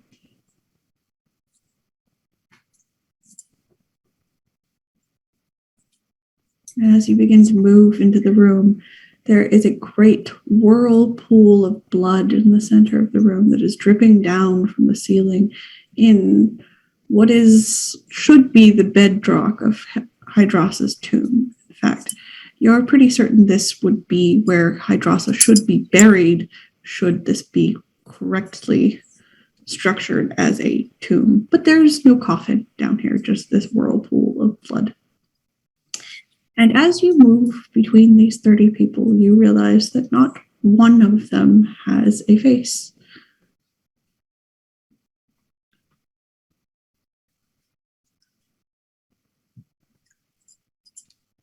And they don't notice us as we are moving through?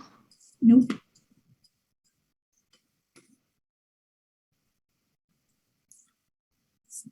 Well, this is pretty fucked up.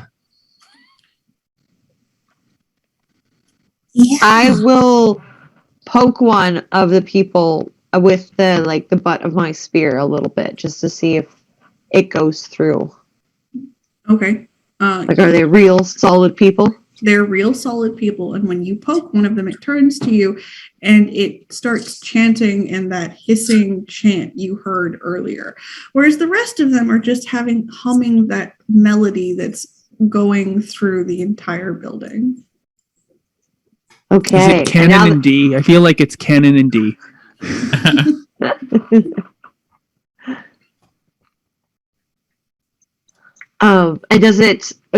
can I understand any of the words now that I'm closer?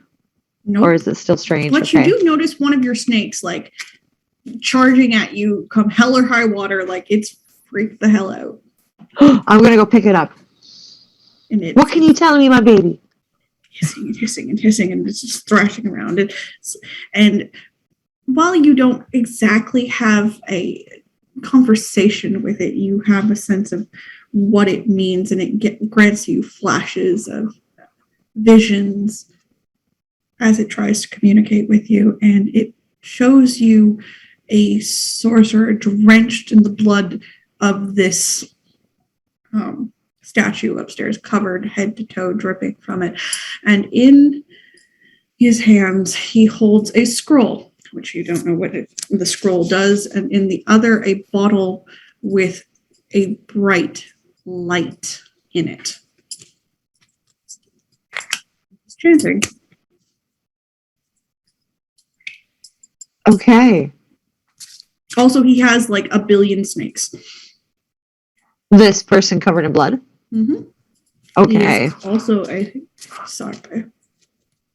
Also a sarp. Okay, I will find the rest of the group and I say, all right, my spies have informed me that there is a sorcerer drenched in blood, a sarp sorcerer drenched in blood, holding a scroll and a glowing bottle, perhaps some sort of potion, and many snakes around this person.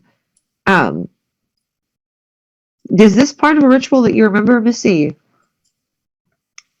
I know.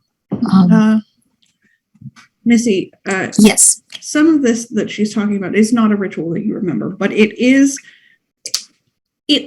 looks like a ritual you remember. It's just subtly wrong, like they've twisted the purpose of it. And this is normally a sacrificial ritual. Now, this particular ritual is usually like sacrificing either some part of yourself or some part of your memories, or like it's a personal thing done to either appease the Colossus or to gain some knowledge from the dream while you were there. And it's usually done under the light of the nightmare moon itself. However, you've never heard of a physical object being sacrificed that wasn't like, and I cut off my own finger in like service to the dream. I know of a similar ritual, but it's different. Like the one I know of is personal sacrifice. That's just, it's wrong. Whatever it was, it scared my little darling very badly. So I'm guessing it's going to be pretty intense. At this point, a door opens into the chamber and light spills out behind. And you see this man that your snake provided you in visions walk out, followed by a horde of snakes, probably a good 100 or so. And they start spreading out around the room, and these faceless people take up positions that you did not know they even knew to take. And the snakes begin to form living sigils on the ground. This is not good. This is not good. Can I use like my tail to like As the snakes are forming a sigil, can I just like sweep them? Yes. Like mess it up with my tail? Just like, no. This is a ruin roll because I would love for you to cause a commotion, lash out physically, or destroy something in this scenario. Yes. I will destroy your tidy snakes. I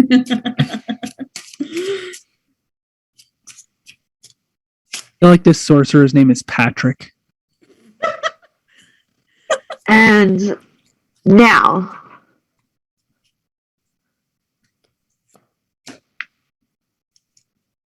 it's an inverted Four of Pentacles. no. You have options now.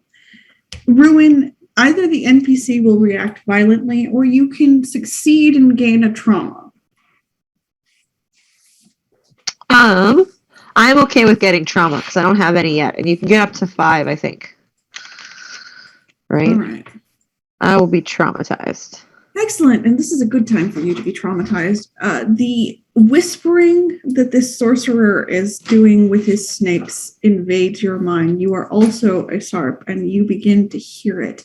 And you begin to hear the things that he is saying to these snakes. And you listen and you listen and the more you repeat, it sounds like a piece of music you heard once when you were a child. And you just know that if you keep repeating the pattern, it will coalesce and you will understand. At the end of these whispers is understanding.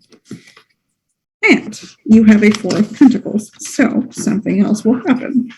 Structure, stability, and planning, and the artificers. So this is a built place. This was built by artificers long ago to create this tomb. And while these whispers are in your head and they're loud and they're obnoxious, you can absolutely destroy the sigils of this. And you whisper to your snake and you say, get your friends, and start to pull essentially the structure down. Yes. Bringing down the house. Rip it apart. The sorcerer notices you at this point and he says, you are too late. I already have my sacrifice. And if I must paint my sigils in blood, I shall do it. I would like to use my Newman and inflict a nightmare on the Colossus on the sorcerer. Excellent. We shall roll cards. Roll the cards. We shall roll the cards. Now. You'll roll the cards. I mean, I can throw them up in the air, too. Ooh, very nice. So you have also drawn a face card in this scenario. So you have drawn a major arcana. Do you pull it from the deck forever, or do you ignore the call to greatness and succeed? But the card will be shuffled back into the deck.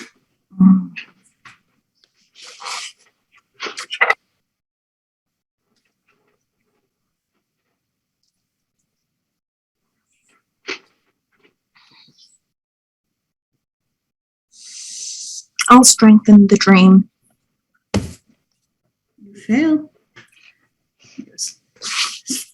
Pitiful, as if I have not seen the dreams of my waking mistress. Can I call upon my stricture to punish this evildoer? Absolutely, you can do that. Love it. Yeah. Just so you know, this is the third time the Ace of Swords has come out of the deck while trying to shuffle for you. It knows. The third time. It knows. Stop.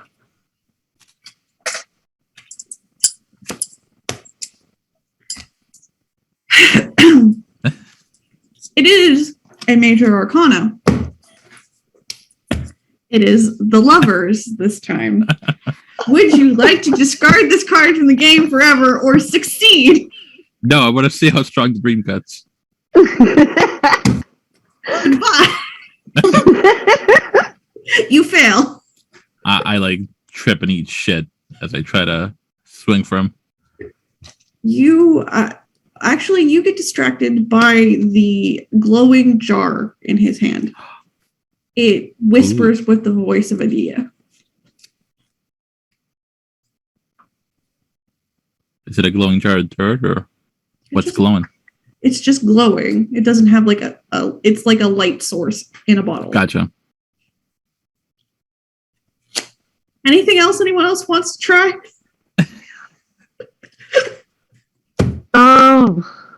Maybe can I talk to his snakes and like try and convince them to be on my side? I mean, absolutely you can. Steal his snakes? I'm here for that. All right, I'm trying to separate out. So far we have, just for the audience, we have pulled the lovers, the chariot, the tower, and the hermit from the deck so far. So, we're doing pretty good tonight. Permanently gone for forever. Forever and ever. So, all right. Are you? No, you're either attempting to ruin or use. What is your stricture? My stricture is I care. My stricture is I care too deeply for those around me, and then my Newman is I have the clutch of snake spies. Yep. You're gonna use your Newman then. Okay. Spill the blood. Yep. Now. All right. I swear I'm shuffling these things. Aha! We got a thing that is not a major arcana. Hey. It is the 3 of Swords. So you have drawn your butcher cards again. You are good at this for some reason. And the 3 is growth, abundance, and devotion. So you managed to sway his snakes to your clutch of snake spies. The whispers haven't gone away in your head, but you really think that if you could just get them to push this idiot into the pool of blood and maybe like drown him, that would be useful. Yeah. And also these snakes have not been having the greatest time with him. He is well, if you listen to the snakes whisper, they're like, he used to be so cool, and then he just sort of became obsessed with this one person, and like, we're super done with this. Okay, all right, we're gonna try and push him into the pool. Hang on a second. Yeah. And this mound of snakes. And I do have a question for you. Do you attempt to stop them from pushing him, the scroll, and the jar in, because those are different goals? No, Ruthless is not really concerned about what he's holding. She's just like, get him in the pool. Okay. So the snakes do successfully, because it is right side up. Yes? Can I take the scroll? Yes, you can attempt to take the scroll. How would you like to attempt to take the scroll? With my hand. Okay, you are going to do some ruin right now as compared to using an ability.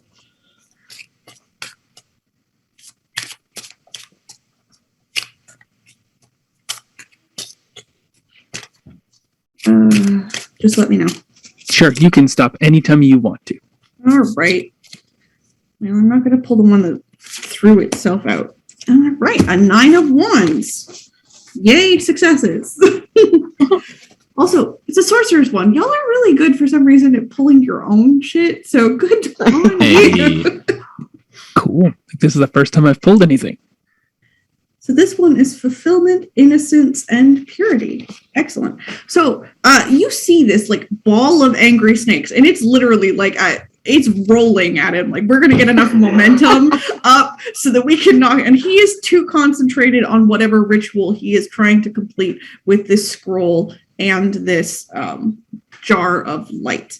And as the snakes bowl into him, you seize the opportunity to grab this scroll. He turns to grab you, but misses because the snakes are rolling into him, and the jar falls on the ground, and he ends up in the lake of blood, and you end up with the scroll. But the jar shatters, and that screaming voice comes out again. Huh.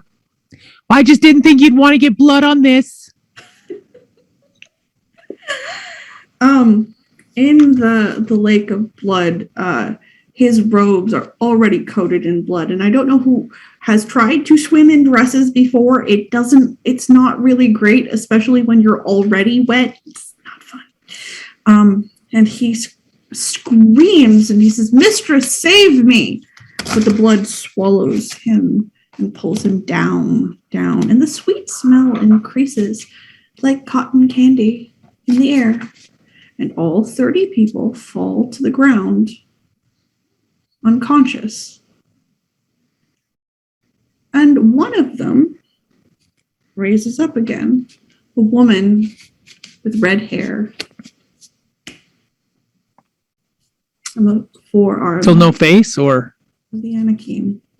And no, she has a face. And the face has reasserted itself. She goes, "It's always so fucking terrible when that happens." So that's happened before. Every night for 100 years. Some guy comes and falls into the lake of blood every night? No, that's new. That was definitely new.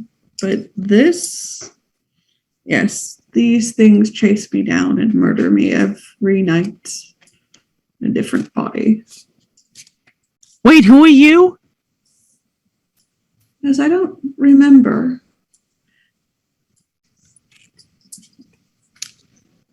Okay. Scream for me. She does. It's the same scream. I look at Memento. It's your friend. As one of my friends. We used to be. I think it's better you don't remember. Oh. Well, good to know I had friends at some point. Do you know why you are chased and murdered every night? No. It's very hard to remember why you're getting murdered when every day you get murdered. Fair. There's no helpful. The murderer is shouting at you, "I'm killing you because of this." No, that would make it too easy. They're always missing their faces, though. So I don't know what this is, but he's new. Looks at the well, he was. Now he's very bloody. I want to look at the scroll and see if I can decipher what was going on with it. Cool. Reading the scroll is the scroll. There are what appear to be a number of secrets about the city of Nagara.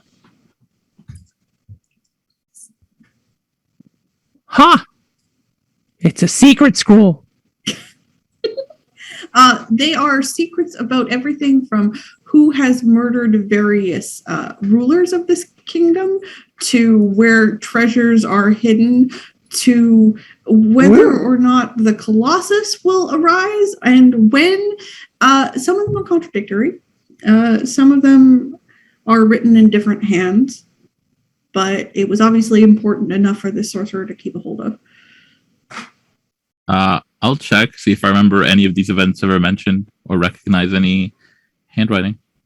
Some of these events are definitively things that happened, but whether or not the things that are written about them are true, you do not know. So the assassinations, absolutely. There have been 2 assassinations of the various royal family members since the founding of Nagara. Who ordered them and why, lost to history, unless, of course, those people are still alive, right? Some of them are rituals that appear to either rouse or soothe various beasts of the Colossus. One of these things is a recipe to infuse a blade with the blood of the Colossus. But you've never seen any of it, and you also don't know if it's true. Gotcha. I was totally expecting a spell of some kind that was going to detail all this stuff we found around us. That would It's just make more sense. mysteries on top of mysteries. The woman who is now inhabiting the Anakim's body goes, well, I have about 24 hours. If you want help, I might as well do something with it. I get really tired of it. Also, the actress thing, she was really scared. This one's not scared. So this is not your body, but the original owner of the body, you are still aware of them as you're there? I mean, I wake up in their body. It's not like I like choose someone to wake up in. But yes, there's the fading of their consciousness before mine. And at some point in the next 24 hours, a faceless person is going to kill you? Yes. Well, that sucks for the person you're in. Yes, it does rather suck for us both. Well, I don't care so much about you. You get to be born again tomorrow. Personally, I would rather have been dead. Like, dying every night's really painful. And yeah, but dying one time is kind of worse. Is it? She's like, trust me. I don't know. I am not here to... I think it is truly terrible for the bodies I inhabit, yes. Yeah, I think it'd be a good idea to get you out of that body, like into maybe your own or some sort of golem, and then find out what's going on with the faceless spirit that's hunting you down. Trust me, if I ever had more than 24 hours in any given body to attempt that very thing, I would have tried. Do you get any clues before? Like, do you remember anything at all? Any sort of pertinent details you can give us at this time about your thing? Like, has anybody tried guarding you before? Perhaps if we stick around each other for the next 24 hours, we can fight off whatever beast will come to you? Yes, I have been guarded before. Once it did not end well for my guards. Once I was trapped alone anyways. It became more of a risk for people around me than a useful activity. Do you remember at all why you was coming here? Oh, I wasn't coming here. I was being rounded up here. So you was part of this spell that this Patrick guy was doing? Was his name Patrick? He did look Who's like Patrick. His name was on his robes in embroidery stitch. No, somebody cared about him. Patrick with a Y. But not where you would expect. She goes, oh, well, no, I don't know anything about Patrick. Honestly, Patrick was the most interesting thing I've had happen in a while. I was conscious in that bottle.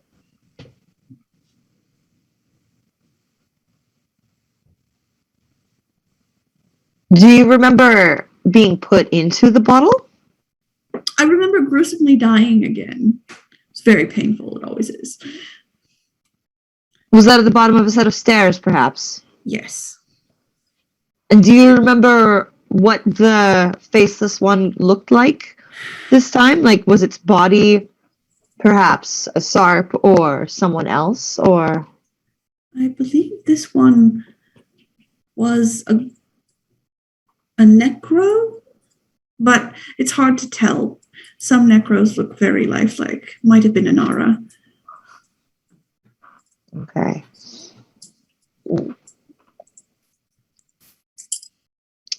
Well, that's a puzzler. This is definitely very strange. It is indeed. Anyways, if you have any further questions, I'm going to go before everyone wakes up because it looks like what you have is a bunch of very unconscious dreams. Because although I should mention that whatever this thing that hunts me down can jump bodies. Oh, So it's a spirit Nice. too. I don't know what it is, but it's very violent. Huh. That would explain why we keep seeing faceless things and then it's not there. it's moving quickly. Mm-hmm. Anyways, it usually won't reassert itself until sunup. So I've got like 8 hours or 12 hours to, I don't know, eat, drink, and die.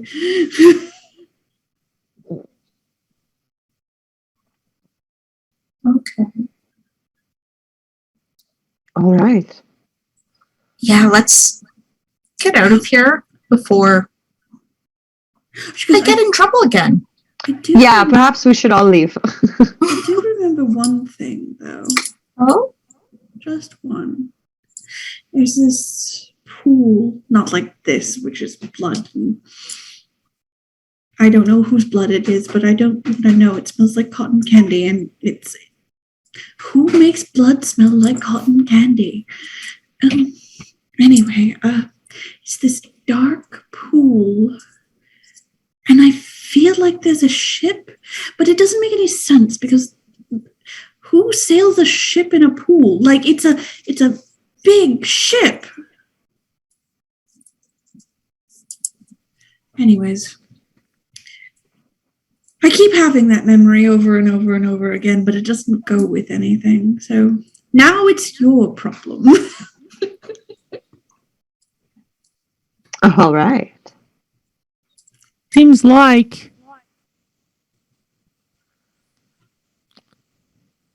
So, this guy had your voice in a bottle and was going to do something with it in this pool, and he had 30 faceless people as opposed to just the one that kills you. Huh. Now, I kind of wish we'd let him do his business. Maybe he was trying to resolve this problem himself. Ruthless. The whispers since his death have gone literally nowhere. They're still there? Yes. Oh my, okay. Also, it's weird, but this melody is just really familiar. And also, you're pretty certain that this city is just not supposed to exist. Like, it's not supposed to exist, and you're getting kind of mad at it. It's just not supposed to be here. Can I feed the flesh to recognize the melody? Would you like to what? Sorry. Could I feed the flesh to either recognize or try to remember something else about the melody? Yeah, absolutely. Can I just take the body of the actress and throw her in the pool? Yes. I mean, we was there, we was chasing her, now she's dead. Did we stop this? Like, if she just is covered in blood, they're not going to suspect us, right? You hope not. Also, everybody's still unconscious, but you're pretty certain that's going to end pretty soon. Yeah. We can stop there. Go. All right. 8 of Wands. So you may ask me 3 questions. Do we know where the melody is coming from? Yes. Well, you can infer where the melody is coming from. The melody reminds you of a children's song that used to be sung about the Colossus. And it's one of those children's songs like Ring Around the Rosie. It sounds harmless. And it's about the plague. Second question. Second question. Can we tell where the smell is coming from? And pick a better question because it's very obvious. It's the blood. Oh, fair. I don't know. Anyone have any suggestions? Oh. So many. That's the thing about horror settings is they're meant to unsettle you. And so you end up going, but why is that happening? Yeah, well, your question pull was about the melody, right? So we can ask questions about the song. Mm-hmm. Yes.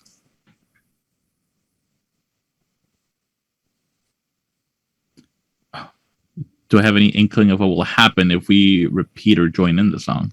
Yes, because you have fed the flesh. This is a melody that was granted to the children of this city by the Colossus. It is an instrument of her rage. Oh.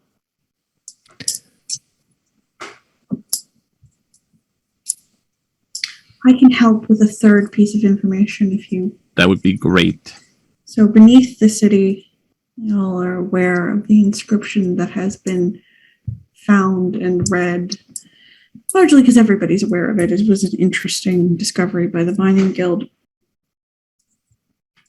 The flesh tells you its ever-shifting translation is the lyrics of this song. And the only way the sorcerer and his snakes could have found out what that transcription was to have read it. And how old is the song? If we can get that too. Is it like around the same time as our screaming friend died the first time? Yes. She's not screaming anymore. The last, no, the second. I just couldn't remember her name. Was very dramatic. I'll start it's like singing India along to the song. I'll start singing along to the song. Ruthless, you start singing the song with Memento. It's stuck in your head. You didn't realize it had words until Memento started singing them. The words aren't quite right. It's a little dissonant, like some of them were misremembered by Memento, not by you. Okay. Which is very creepy because the two of them are now just singing a children's song in this cave with a lake of blood and a woman who keeps reincarnating. So I don't know. And like Ruthless is just getting, as you kind of like see her, she's just getting more and more steamed. Just like the vibe is just like she's just getting pissed off, and you're like, oh god, what is going on? I experience the nightmares of the Colossus on a daily basis. This is freaking me out. As you say that, there's a groan from somebody on the floor who now definitely possesses a face. Missy, you've met him before. You've been in classes for dream speaking with him before. He looks not great, but also like he was gonna recognize you if he wakes up and sees you. Guys, I'm going. And I head to the door. And you can pass out pretty easily from the area. The Anakim follows you largely because she does also not want to be here because she's one of them. She is a dream speaker, but debatably at this point, she's like, I'm just gonna sneak out with you. Sorry, okay. I don't know where I'm going exactly. Yeah, you better come with us. Hey, singers, shut up. I'll try and collect my snakes and also head out, but I'm gonna keep whisper singing under my breath. Okay, Memento Ruthless, you can't take all the snakes. I'm gonna take as many snakes as I can hold. You got a beehive of snakes now. The snakes will follow Ruthless regardless. They are now her snakes. Oh no! I'm gonna carry them on my back like a mama alligator. Also, Memento, as you leave the cave and you see everybody groaning, you see the blood in the pool vibrating to the melody of that song. Oh, by the way, you could actually get that vial of blood now if you wanted it. Oh, yeah. It's very easy. There's a whole like full of it, and no one cares. Big old bucket. Yes. So this is the end of this first room. Unfortunately, it is already 9:09, and if it takes us long to do the second room, we will be here until the middle of the night. So unfortunately, I think this is where we're going to have to call this adventure. I'm happy to do another one of these at another time, but it was a lot of fun to do this with you guys. I hope everybody had a really good time with this. So. Absolutely. It's a 3-parter. Yeah. Who knew? This is the curse of one-shots. The curse of one-shots. You say, it will be a one-shot, and everybody goes, okay. And then you go, oh, it's a 2-shot. And everybody goes, okay. And you get to the end of the 2-shot, you're like, well, we have to do the final bit. So finale, everyone. Anyways, thank you all for joining us for this fantastic setting. I had a really good time. I hope we gave you some tingles, some thrills, and some giggles all the way around. As always, I will have been in the chat the entire time. So if there's anything you want to discuss with me, if you any discomfort or feelings you need to talk about, I'm here. The Discord's always open. You know, it's a horror setting, and I'm glad you've joined us on this quest. So we're going to go around again, let everybody reintroduce themselves for people who had jumped in the middle, and we'll start with Rain. Hi, I'm Rain. I am a TTRPG player. I am a crafter and now a writer. You can find me on Twitter at Rotia1. That's ROHTIA 1.